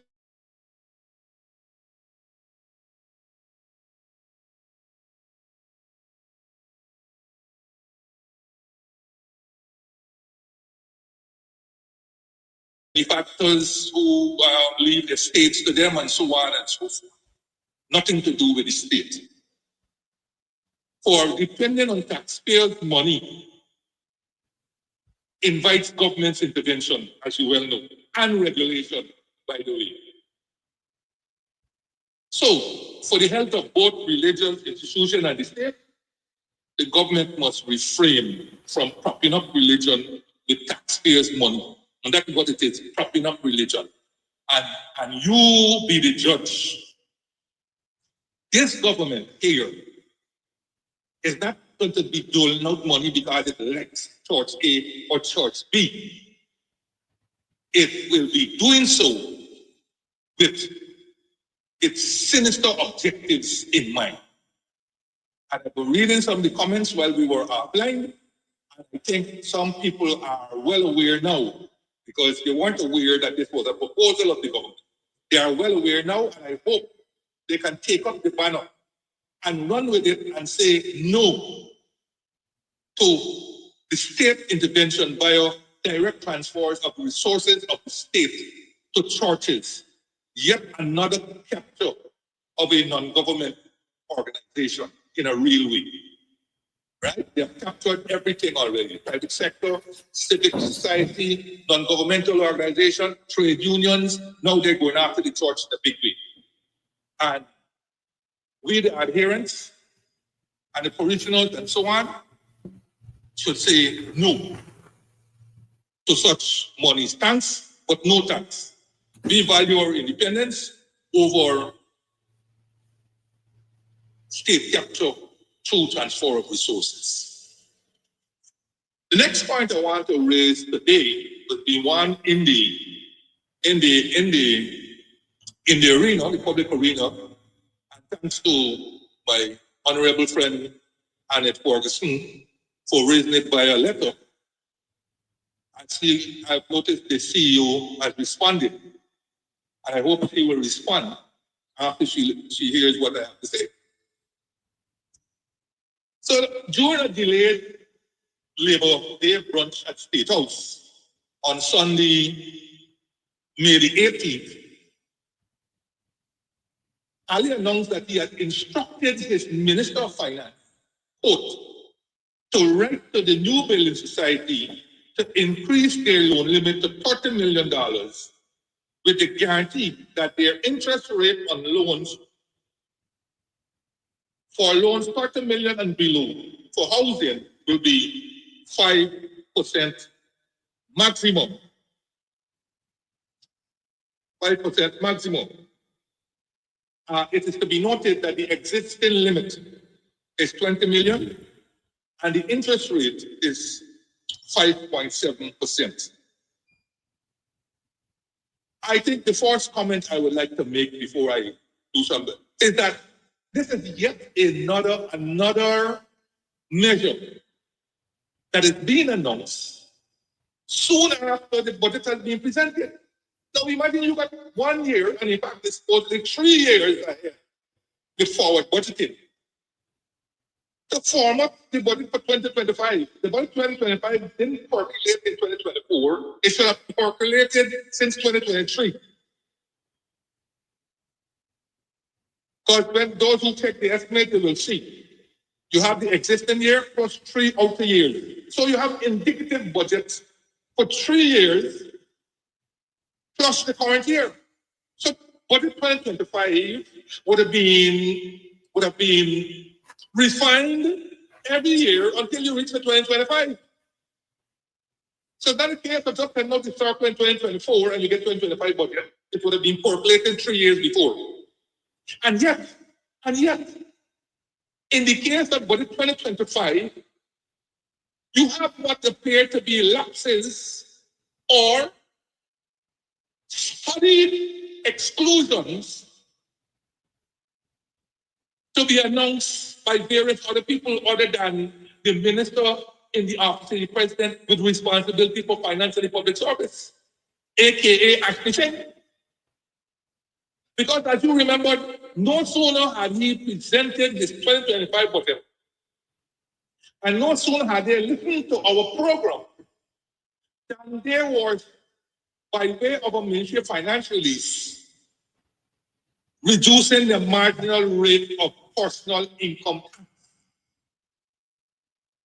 from 40% to 35%. Yes, after they had listened to us. You recall that in the budget of 2025, they had only reduced the marginal rate, the bottom marginal rate, from 28 to 25, I think it is. But they did not reduce the top marginal rate of 40%. But as soon as they listen to this program, they run out with a backhand press release from the Ministry of Finance saying that it was inadvertently omitted a measure like that. And to show the irrelevance now of the budget, which I will be coming up into my third comment, to show the irrelevance of the budget, they make this announcement of 35, a reduction from 40 to 35%, without suggesting how much will be the net loss or net gain as a result of that, and whether that has been factored into a budget that has already been passed or presented, not passed, but already has been presented. And I'm quite sure I didn't do any digging, that subsequent to the presentation of that budget, we had heard other measures being announced by Ali and or Jagdio that will have an impact on the 2025 budget, but that were not included in the budget because they were never announced by Action. So what is the purpose of the budget? What is the purpose of the budget? Why am I saying this now? How does this, well, let me step back a bit because I want to put some other things in the public domain before I come back to that particular point. So hold that point for me. Now, who owns New Building Society? Does Ali own New Building Society? I searched the entire New Building Society law, and I can find no reference to the president of Guyana. I searched the Financial Institutions Act, the Bank of Guyana Act, and I can find no reference to the president of Guyana. So, can the CEO who wrote in response to Annette Ferguson tell us what was the basis of the chairman? Because not him. I don't know why the chairman put he to write the letter, because it's the chairman who wrote Ali in his capacity as president of the Guyana. It is the chairman who wrote Ali in that capacity on June 26, 2024, and on February 11, 2025. And that letter is attached to the latest report, and it's online. And that's how I know. The letter is attached to the report, to the chairman's report. And they wrote in that letter thus. Part of the letter says, the 20 million ceiling needed to be moved upwards due to the cost of the young professional homes, which cost in excess of $24 million to construct.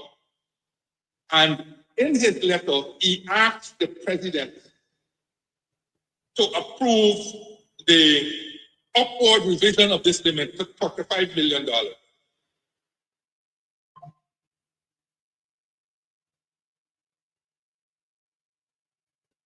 Now, as I said, on what grounds did the chairman write to the president for approval? You can only write to the president for approval, A, if NBS is a government institution. And even if the NBS is a government institution, the chairman, neither the chairman nor the CEO got any business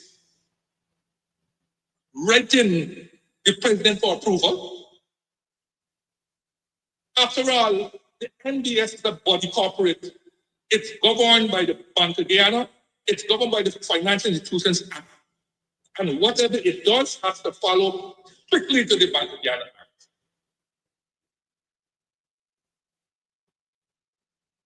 If there's a general policy of the government that rates to be competitive and so on, then it is the board of the NBS who are the ones to meet and consider how best they can implement that policy. And it can't be a scenario where the chairman of the board of that institution writing to the president, seeking permission to raise the limit and reduce the Another evidence of state capture. Would you think that the Demerara Bank, which has also just followed the NDS's position in announcing the upward raising of the limit to 30 million and the reduction of the rate to 5%, did they have to write the president for that approval? Or did they, in their private capacity, since it's a private bank, they both met and considered the ramification of that and so on? But like I said, the only reason this could happen is state capture. And New Building Society had been captured a long time ago, especially after the amendments of 2010. Look, there's a difference between a commercial bank and a building society. And perhaps the main difference is that a bank has shareholders, whether it's government or private or a combination of both, while a building society does not. Instead, a building society has members who can influence the decisions the organization makes. A bank has customers who have no say in the business. New Building Society was incorporated in 1940, and the New Building Society is governed by the New Building Society Act, Chapter 36, 21. The objective, Section 5.1 of the Act, quote, is to raise by subscription of its members or in any other manner if a stock or fund for making advances to its members. So really and truly, you first have to be a member of the society, either by way of an account or whatever, before you can actually get a loan and so on. And the New Building Society, I think when it was established, it had like a charitable status because it was established strictly for housing. And I think it had a status where it didn't pay income tax or something that allowed it to lend to its members at rates that were competitive. In other words, then, you wanted to go and borrow monies from the New Building Society because the payback, the conditions were better than if you went to one of the commercial banks. And the New Building Society for a long time was outside of the Bank of Guyane's supervision and so on. But subsequently with amendments, the New Building Society was brought under the supervision of the Bank of Guyana. And technically now it's like a commercial bank because it's lending money and it's taking advance, it's taking deposit and it's lending those money. So that is essentially what a commercial bank does. So New Building Society is technically a commercial bank. But in Section 5.2 of that same NBS now Act as amended, it says, quote, the society shall comply with the provisions of the Financial Institutions Act, the Bank of Guyana Act, and any other law in the manner and to the extent that those laws provide. Of course, we know that the New Building Society has a long history of providing loans and low-cost mortgages and high-interest savings account, well before it was captured by the PPP government, following substantial amendments to the Principal Act in the form of Act number 12 of 2010, which was assented to by Bar Jagdeo and his capacity as president on August the 4th, 2010.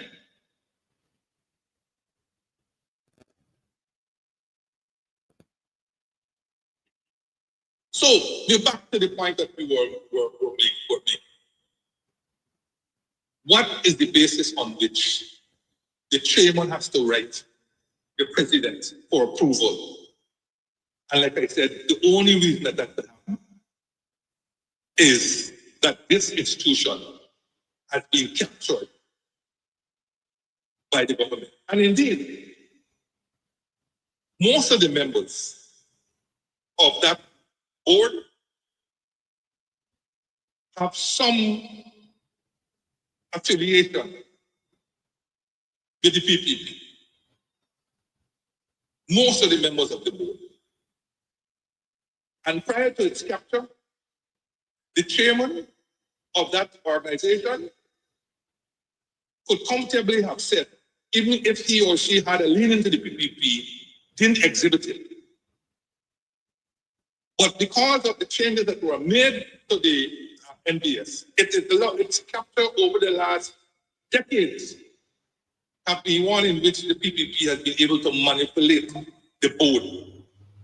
And you only have to read what happened to the CEO who a book has been written and so on to understand how that capture took place and its detrimental impact on the institution.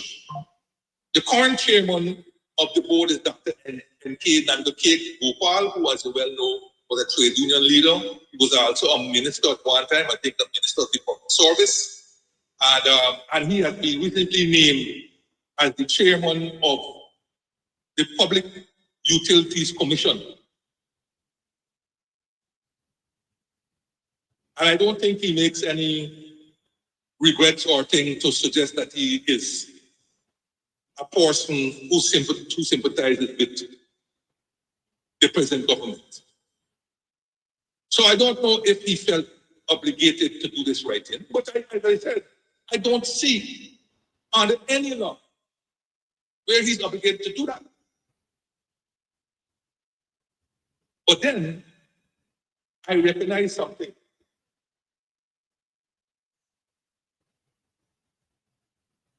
I said earlier that NBS was put in an advantageous position because of its law and because of the fact that it benefited from income tax reliefs and so on that were not granted to the commercial entities.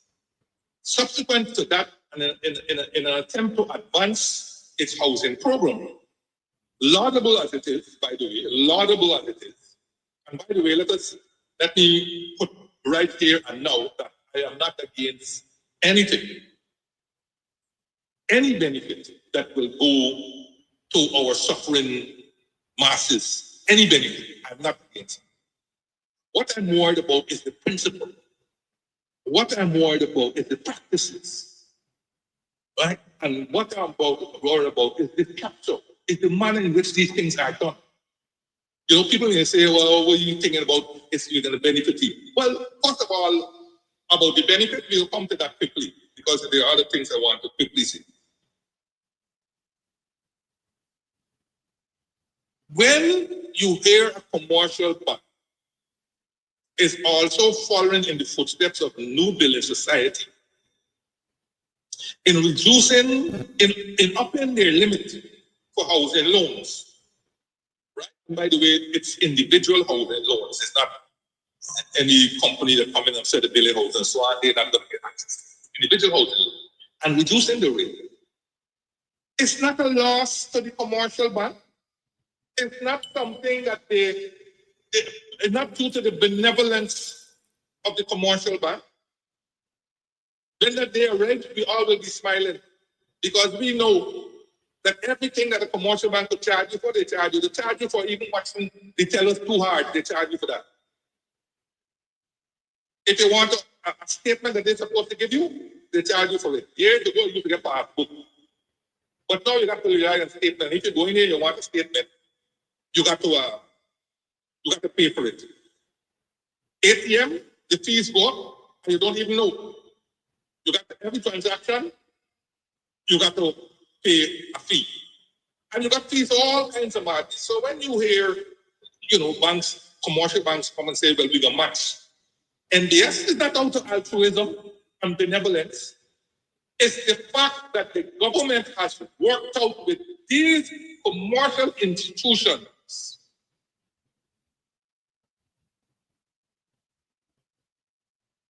a measure that will allow them not to lose. And that measure is a writing down of income tax payable on their profits. And you take, there was a recent Well, you know, these commercial banks, they print their statements and their performance and so on in the papers and so. The income tax chargeable on banks, on the profits of banks, is 40%. 40%.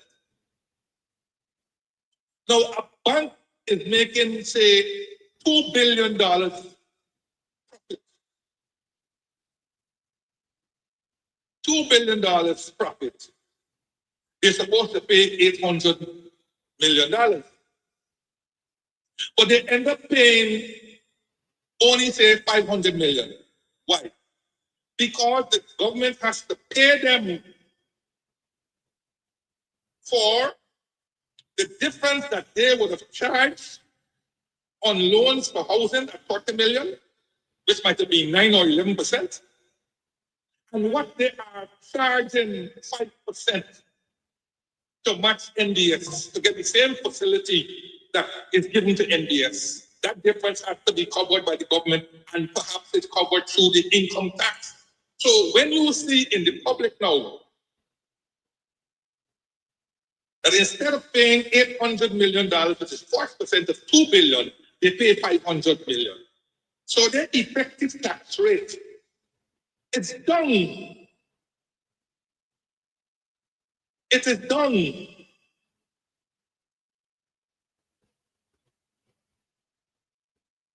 Not 40% anymore. And so you say, well, that's a good thing, because at least it's gone to housing and so on. But spare a thought for who benefits from these massive write-downs. As we said, and Annette knows more about this, you can go all around the place. You can go all around the place and see all those empty posts that has been given as house flats. Think about it. Who can get a $30 million loan? Because in this letter, the man talks about young professionals. Young professionals benefiting. Who's a young professional and how much they can get? Well, let's say a young professional is a doctor working in the government system. A young professional might be a lawyer. Is a young professional a teacher? I don't think they're considered to be young professionals. But let's not go down the road. Let's use the income status. For you to pay back a $30 million loan at 5%, you roughly have to pay back about $205,000 a month over a 25-year period.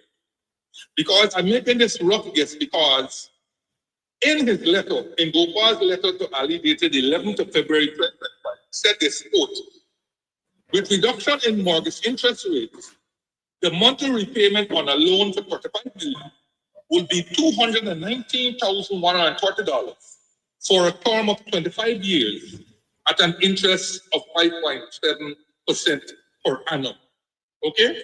So I'm saying now, at $30 million at 5% over the same 25 years, you're roughly going to have to pay about $205,000. Okay? Now, those who work in banks and so on will know that the banks will not allow any repayment that covers more than how much is it? 20, 30%? 30% of your salary? Let's say 30. Let's be generous and say 30%. Right? Now, if you have to pay back $205,000 per month, then it means that you have to be working roughly for about $700,000 a month. Now, who in Guyana earns $700,000 per month? Is it the young professionals who earn $700,000 a month? Which doctor you know working in the government system gets $700,000 a month? Which lawyer in the government system gets $700,000 a month? Not even the senior magistrates make $700,000. Not even, I believe, the principal magistrate makes $700,000. The chief magistrate might just make that. And so on. So, Who are going to be the beneficiaries of these loans? The ones who are trying to pull out the poverty? So don't run and jump for joy and so on, because the people who count don't have the resources to approach a bank for $30 million loan. And the people who are targeting the young professionals on the strict income that they're earning cannot make a $30 million loan, even though they're attempting to build houses on $20 million and it can't do. So instead of lowering the river, you're raising the bridge all the time. It's the economy, stupid. That is what a famous American, I remember his name, had said, I think during the Clinton campaign. I think he was an advisor to Clinton during this campaign. It's the economy. You keep raising the bridge, which is the cost of living keeps climbing, and you are chasing a rising cost of living. I think it was last year when they raised the limit to 20 million from 15 million. And now you raise the 20 million can't do, it can't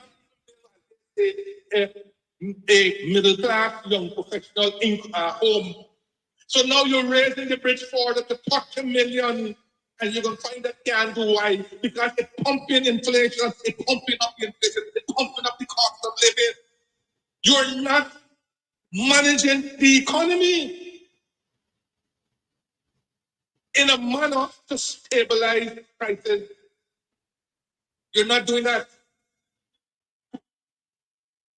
And so you constantly have to chase your shadow. It's like the foreign currency. You not managing the economy, so you get statements like the Bank of Ghana has enough resources to match any foreign currency situation. I will tell you quite frankly, what a statement. Because the Bank of Ghana's reserves is emergency. It's not meant to be actively engaged in the foreign currency market, but as I said, that's the other side. But it's just to point to you that they don't understand it is the economy, stupid. Carville, I think his name was James Carville or something. You can't continue chasing your shadow. You need to lower the river rather than raising the bridge. And if you are constantly raising the limits, it's suggesting the level of inflation that is taking place in the economy. And by Jove, it is the government through its spending and the way how that spending is being financed that is fueling the inflation in this country. They're the main contributor to the fueling of the inflation in this country. So go bravely and spare a thought for those so-called people who thought that they could take up 5 million and build a one-bedroom flat house.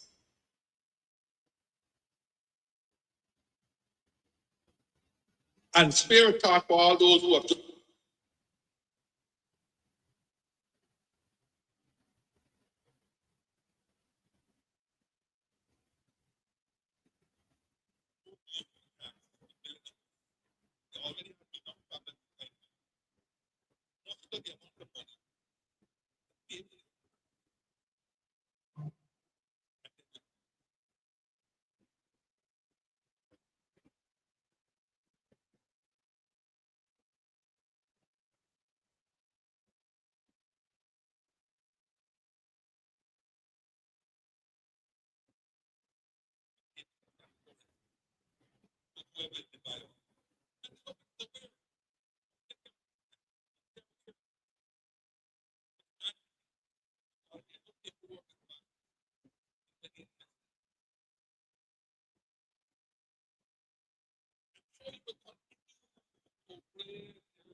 To get permission to raise the limit of an institution that is not a government institution. And even if it were a government institution, it didn't have to write.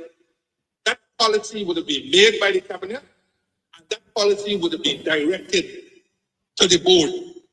And it is the board who would have met and seek to implement the policy.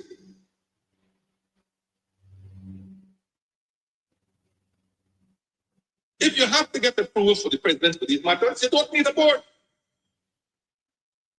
You don't need a board, and every day I say you don't need a high-priced CEO. But that is that. Let me move on to this upcoming supplemental budget.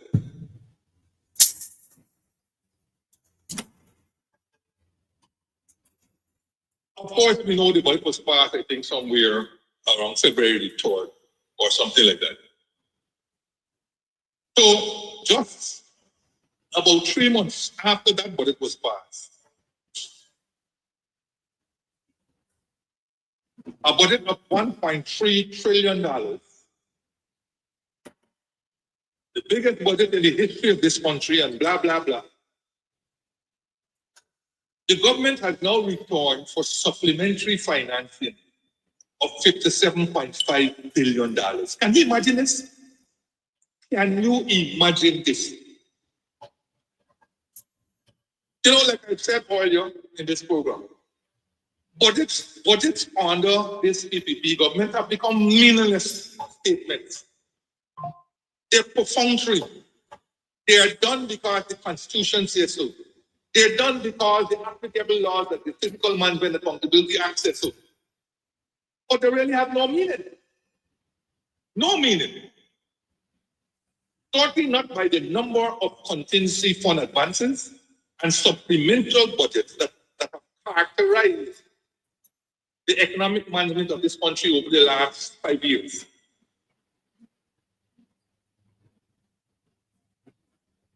All these budgets, as I said, have been characterized by huge advances from the contingency fund, huge requests for supplementary, 2, 3, 4 requests for supplementary during the year.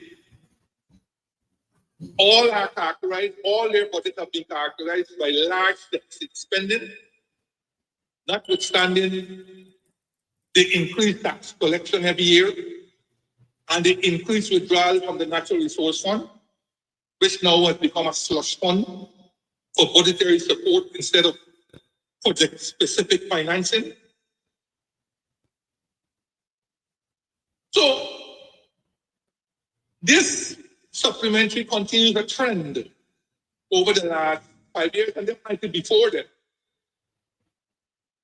in their 23 years. It continues the trend of coming back over and over to the government without the budget, without even the budget which half year, without the budget half year, they come back for supplementary financing. And what really gets the angst in you is that these requests show mostly, for the most part, inadequate budgeting. Inadequate budgeting. Let me show you. The request to be examined on Friday, tomorrow. There are about all the 4 ministries. The biggest being the Prime Minister's office. Under the Prime Minister's office, there's a category called Other, in which the voted provision is $40.5 billion. And in May, remember the budget was passed in February. In May, there's a supplementary request for $3 billion more. And why? It's to meet more cash transfers. More cash transfers. That's all. They want to appropriate $3 billion with an explanation to meet more cash transfers. There is no explanation, there is no policy, there's no report attached to the request giving us a detailed rundown as to what has happened since the announcement of this cash transfer to the president. There is no report as to when the thing will close. There is no report as to how much money has been spent. There is no report how much money has been spent by regions and so on. Nothing. But you are, an MP is going to be required tomorrow to sit there and try as you are, like pulling wisdom to find out how you could come to me for $3 billion more when I don't know that the 60 plus billion that I've given you before, how it has been spent, whether it has finished, whether this $3 billion more is going to complete the exercise. When will the exercise end? And by the way, how is it that you need $3 billion more when the 60 billion that we gave you before was based on an estimate of 600,000 eligible people? And of course, the speaker, like he has done in today's papers, he written a letter telling you how much time is thing and the time is restricted and all this kind of thing. He's going to say, well, you know, the time is being voted on by the two parties, and therefore I can't do it. But the public, listening public and otherwise, will be none the wiser to find out all these details pertaining to this cash transfer. And since we're not privy to the census, which is now an outdated document, even though we have not got it again, we don't know how many 18 plus year-olds are here. We don't know how many people who got cash transfers were people who are not resident in Guyana. Though under the policy that we put out, they were entitled because they're Guyanese, they're 80 years and they come home and we don't know. I'm hearing all kinds of stories. All kinds of stories. There are a number of checks that are waiting for people who were passing through Guyana. They registered their thing and they're written checks for them, but the people haven't come back. They don't know whether they'll come back. And I'm hearing all kinds of things about how those checks will get to those people and whatnot. Now, Dispel these rumors by coming out and saying it's not so. Dispel it.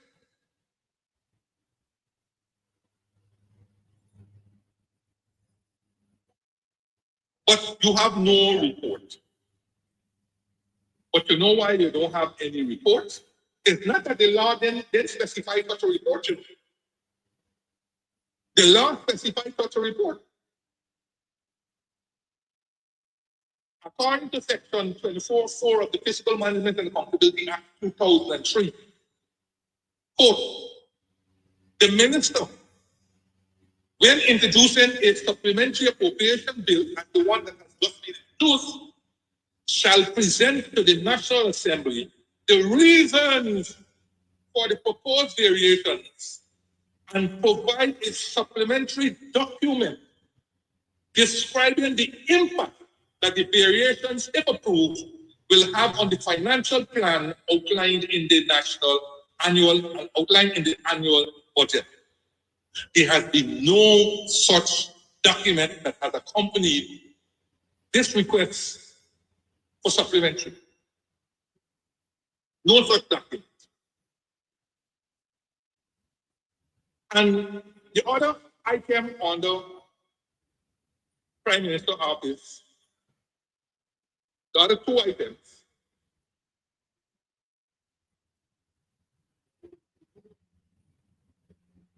there is an item for subsidies that is called subsidies. And on this item is the subsidy to GPL. So we know that I don't have the amount of the subsidy. Again, as I said, the notes don't provide it.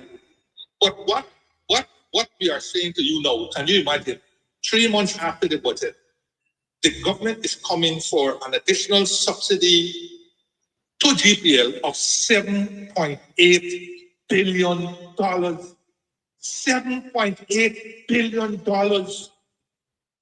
The government is coming subsidy, and it says operational expenses for GPL. Oh my God. They're not coming in December. They're not coming in November when perhaps what they have budgeted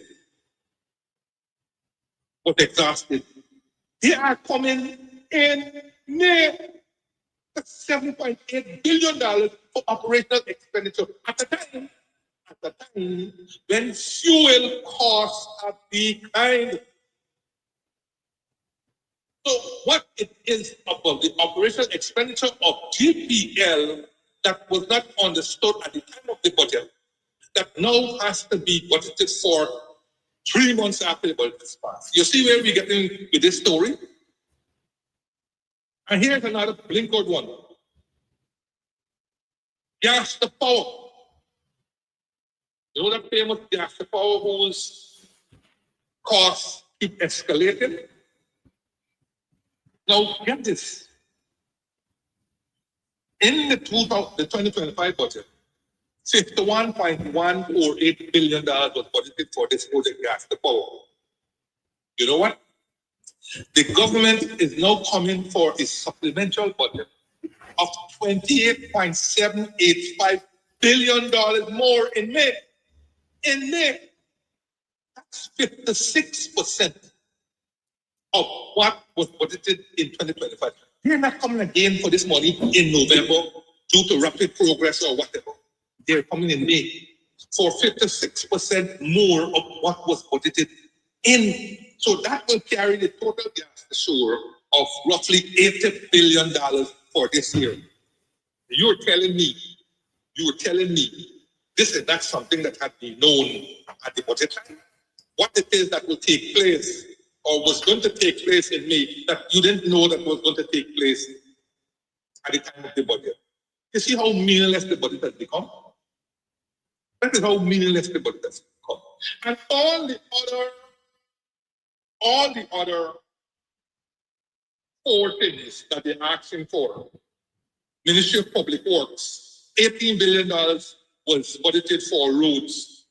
Now they want another $5 billion, 28% of the budget for the same roads.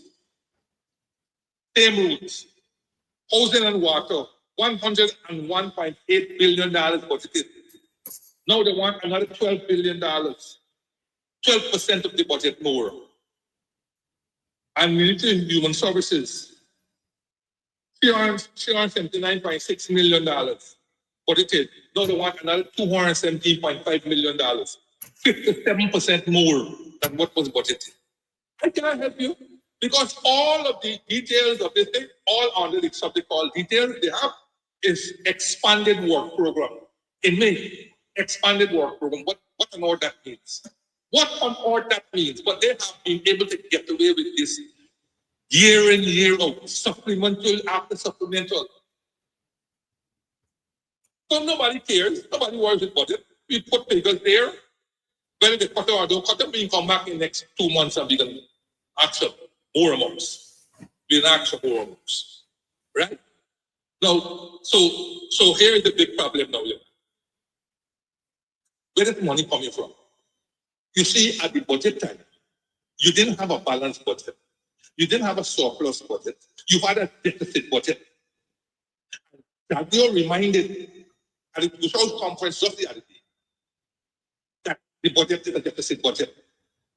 And that the budget is only financed 37% from the Natural Resource Fund. That the rest has to come from taxes and, most important, borrowing, heavy borrowing. At the time of the 2025 budget, the deficit was $370.8 billion, right? Which had to be financed. Because that deficit is after you use up all the taxes that you could collect and all the money that you could draw out from the Natural Resource Fund, which you know is 90% of what they collected last year that they're going to use this year. So after you do all of that, you still have a $317.8 billion deficit. And for that, you're going to borrow externally and you're going to be borrowing locally. And as you can see, all the loans that have been bringing to the parliament, though of course I haven't seen them bring the gas to shore loan that was approved on Boxing Day last year, that big fat loan. I haven't $500-something million. I haven't seen that loan come to the parliament yet. I sure I haven't missed it, but I haven't seen it. They have brought other loans, but not that one. Have been borrowing heavily from abroad, right? Last year, at the end of last year, the public debt was $6 billion US, was $6 billion US. And by the end of 2025, it will be well over the $6 billion limit.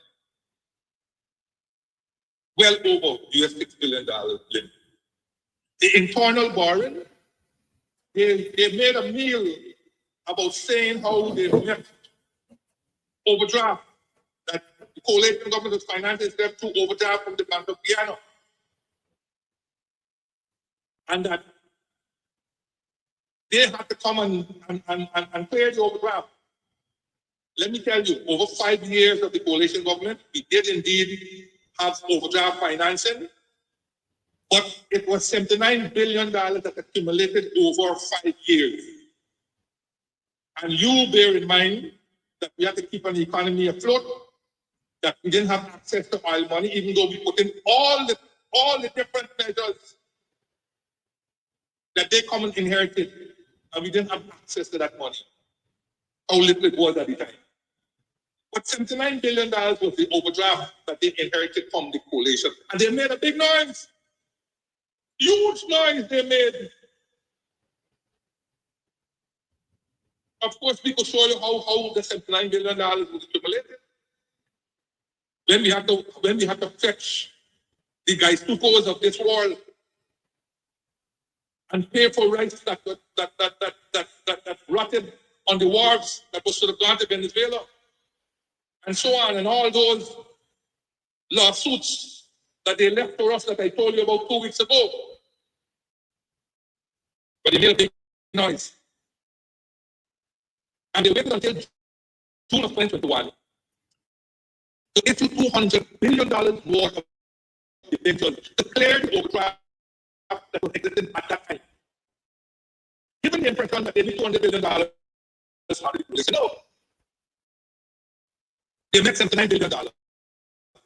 But between August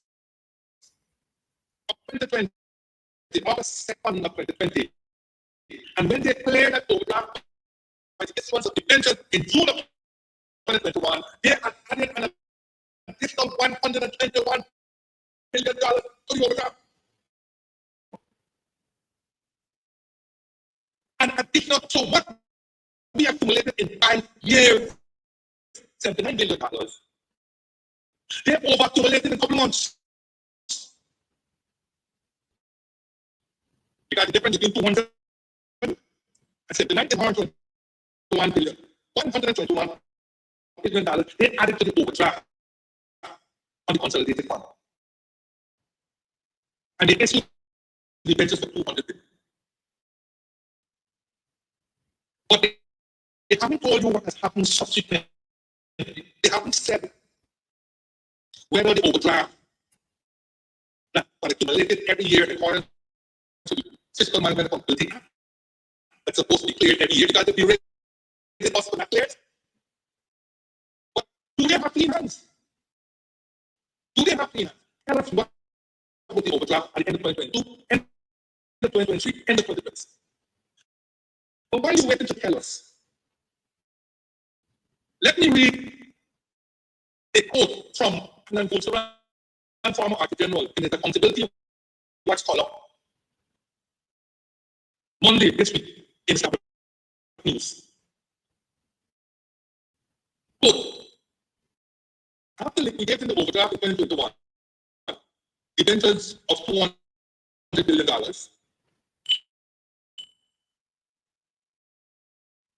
the consolidated fund was again in deficit at the end of 2023 of $112.46 billion. And in 2024 of another $376.4 billion. For an accumulated deficit of $488.87 billion.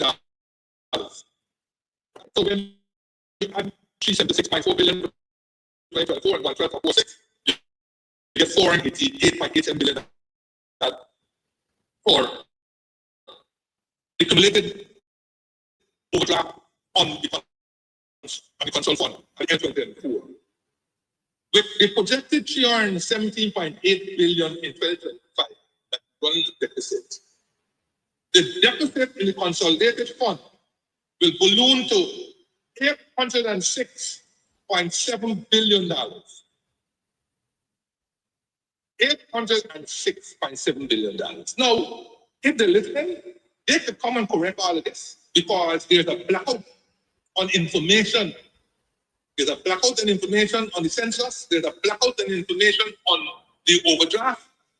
There's a blackout in information on the performance of the economy in the fourth quarter. There's a blackout of all kinds of information. And we're going to waste time right into the commercial of the information. We're not going to waste time with that. But until they can come out and tell us what is the true picture of the economy, they will just leave you with the quote from Buxtonian,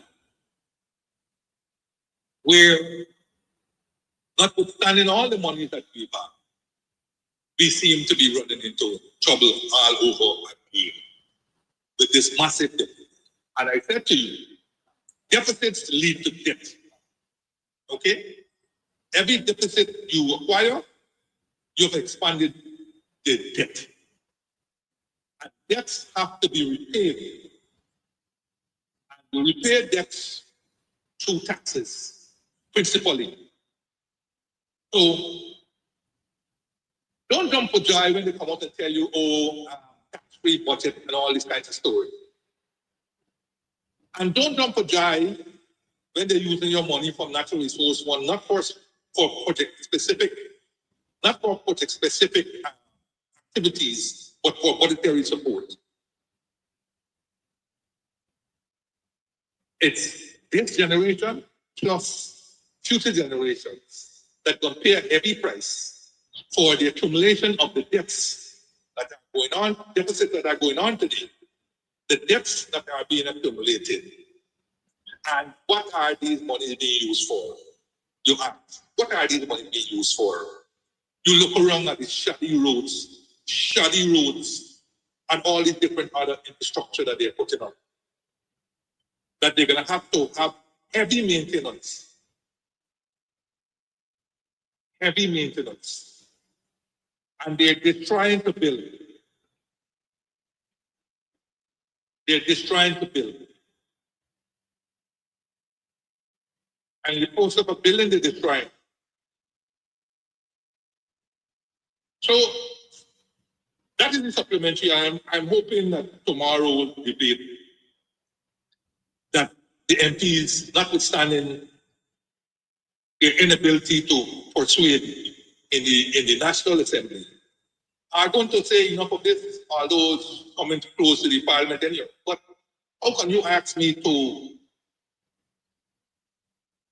discuss a $57 billion supplemental when I don't know what is the present standing of the budget in relation to its execution, both in terms of physical progress and monetary progress. I don't know.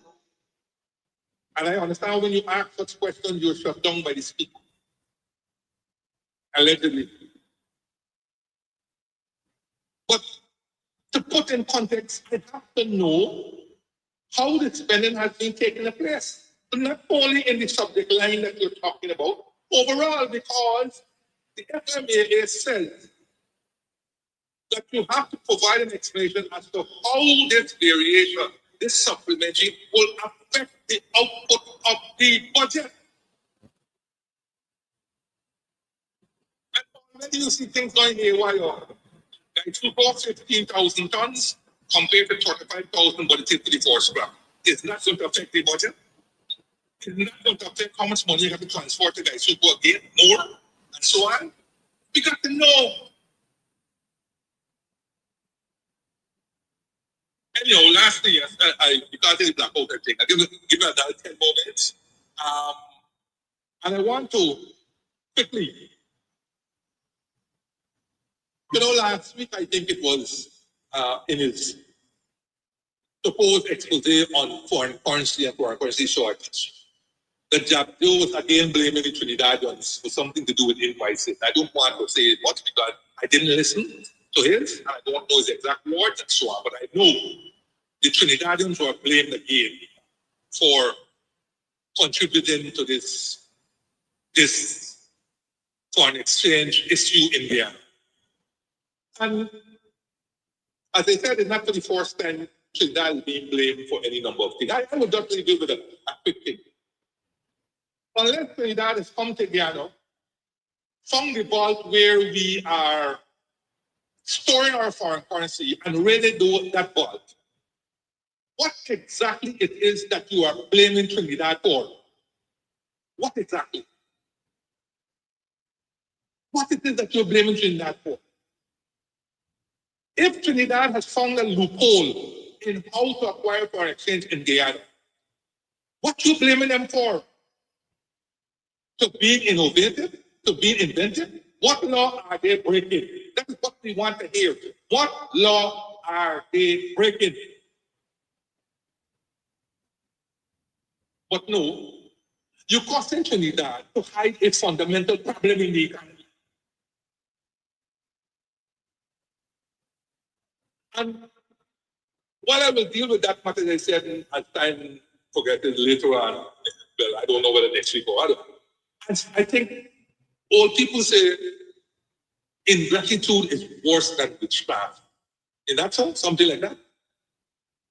And today we are cussing Trinidad, which I learned from my common entrance days, general knowledge, is Guyana's nearest West Indian neighbor.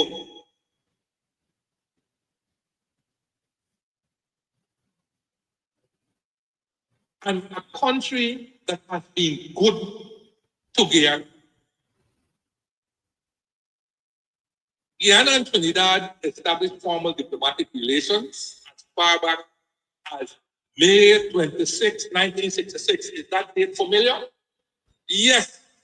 On Independence Day, Trinidad and Tobago was numbered among the very few, I think Britain was the other one, who established relations with Guyana on the same day of independence. That is how far our related or former related are. And since then, Trinidad has been a source of assistance, help, and support to them. Let me give you some quick ones that I remember. In 1974, years after, when Venezuela, do I remember, acted up. When Venezuela acted up, and you have to know how to let two of us to understand the civil rights of Venezuela during that time, and want to take one out of the operate. In 1970, it was Eric Williams, Prime Minister of Trinidad, who wrote a 12-year moratorium in the Guyana-Venezuela border controversy. It ended in 1982 when Venezuela refused to renew it. But at least we have 12 years of peace that allowed us a young republic, to progress in the best way we could. It was Eric Williams. And in 1970, when the oil prices hit in this banana republic, where overnight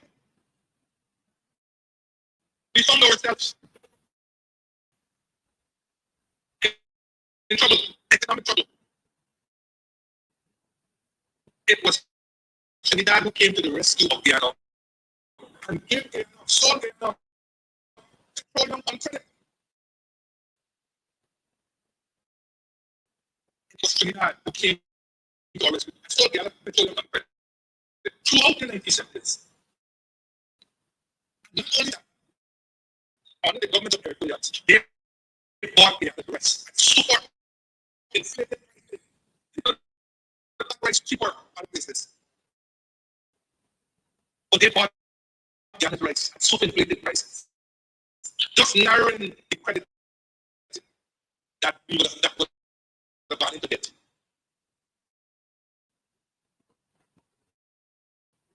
The only other time that I recall where rice was getting such high prices was under the Petrol Barrier with the Venezuela and Chavez.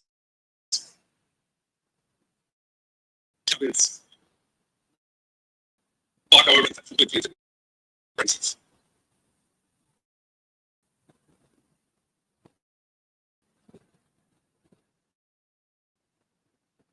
And who can forget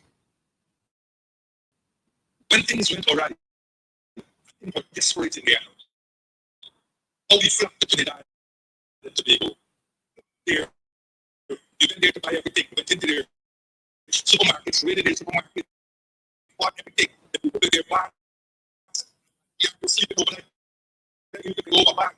But they never did anything. How thousands of us spent the Trinidad, overstayed our stay, and worked, and contributed, and sent home money to improve our people's station alive there, and so on. How many remember that? All we seem to remember is Trinidad putting up rents and so on. People who pass through Trinidad will tell you that what Japanese contributed to the way how Trinidad done. Oh, yes. Superiority. But who does think when you have all that money, oil flowing in the head is good? But I know they have no government policy that needs and send them back in droves and so on. But the province of Guyanese still live in Trinidad. And refuse to come home. What the one the other day, he said, "Bye. Things in my dear Trinidad, but me coming home. I'm rather punish in Trinidad."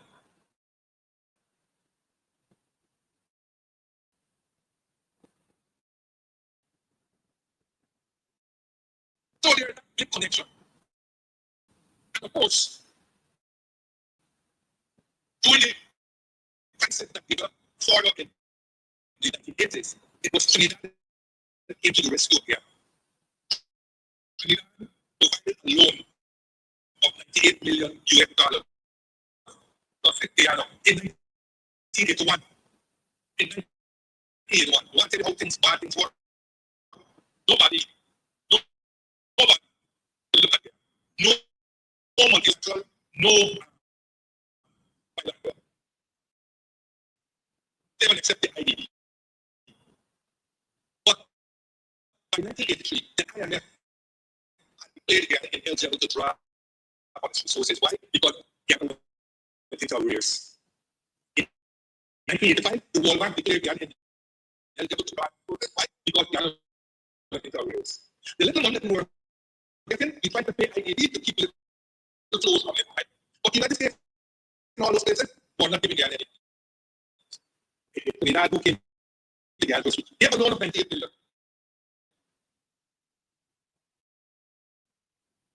But you know what? We were unable to repay this loan. And so between 1981 and 1996, no money were paid back on this loan. As a result, this $98 million loan had ballooned to $546 million after interest charges and whatnot had been adjusted to added to it. $98 million became $546 million US dollars. And you know what? You know what? Trinidad was persuaded to join the Paris Club as a temporary member. The Paris Club is a group of mostly Western countries who meet in Paris to countries who are depressed and so on to reorganize those events and so forth. Trinidad joined. In 1996, they had what was maple storms to help developing countries, especially countries like Guyana, to reduce their debt to one. And Trinidad joined. You know what?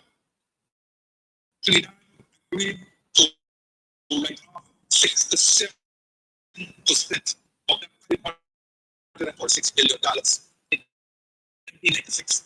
Which country you know in the world that agreed to do that? Which country?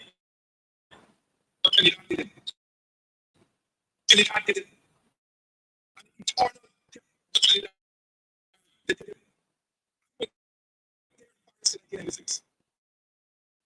When the delegation led by the very when they negotiated the talks. People agreed they went to that agreement. You know what? African so developed by the international institutions and the countries leading up to 90% reduction. And Trinidad agreed to every subsequent reduction of that 546 for the balance agreement.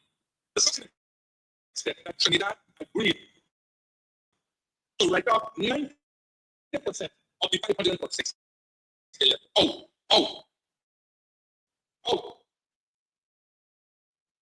90%.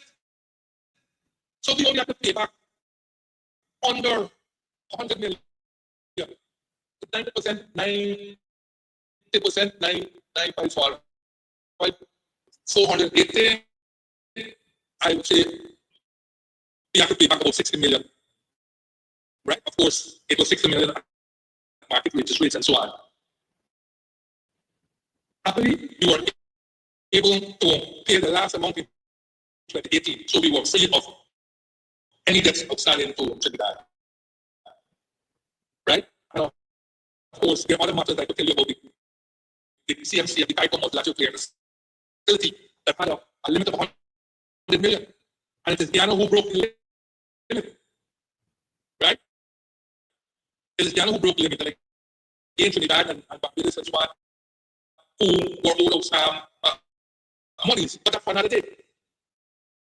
The point is, by the way, I forgot another one. Amazing.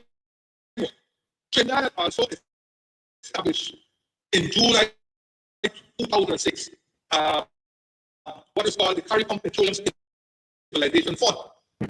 It was a grant facility and was capitalized at the maximum 25 million TT per month, based on CARICOM partner country's purchase of petroleum from Petrotin. And the fund was aimed at supporting poverty eradication projects. By the end of 2006, 750 million TT of grant funds had been disbursed from the petroleum fund. Right? Now, the other the beneficiary of the petroleum fund, that is grant funds.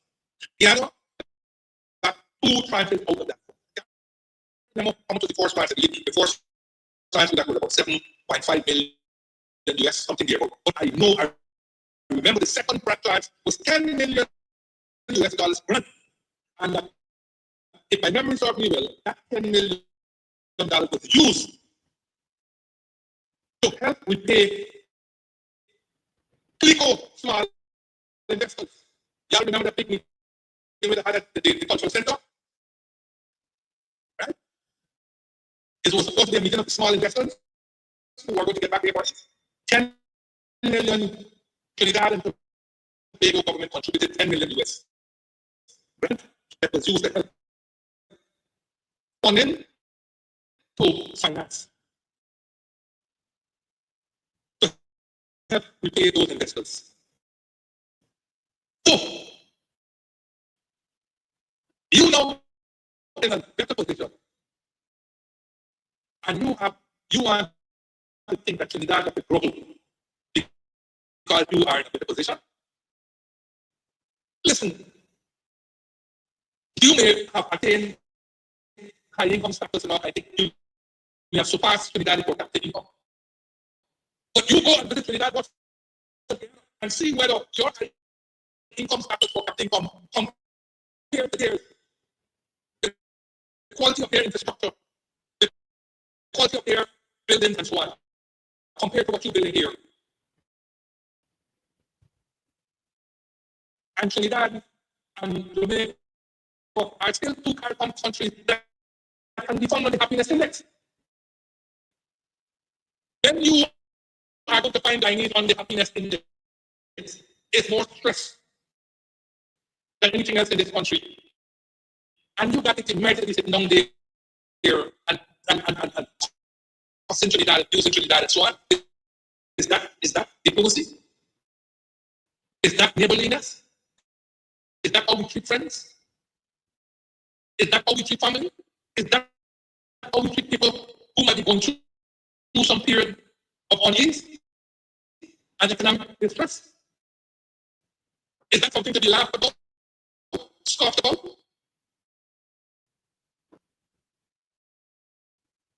You bring your people here. You bring them contractors to help support and finance the parties, elections and so on. You treat them well. You allow them to do whatever they want. Some of these contractors not even get work in Trinidad. Look at the one with conversation tree. You allow me to go after paying how much money. For Trinidadians to get access to foreign currency in this country, they must be earning the other dollars. They must be earning the other dollars. Or the contract must stipulate that they must earn US dollars. And I say to you, until you can prove to us that Trinidad is engaging in illegal activities in here,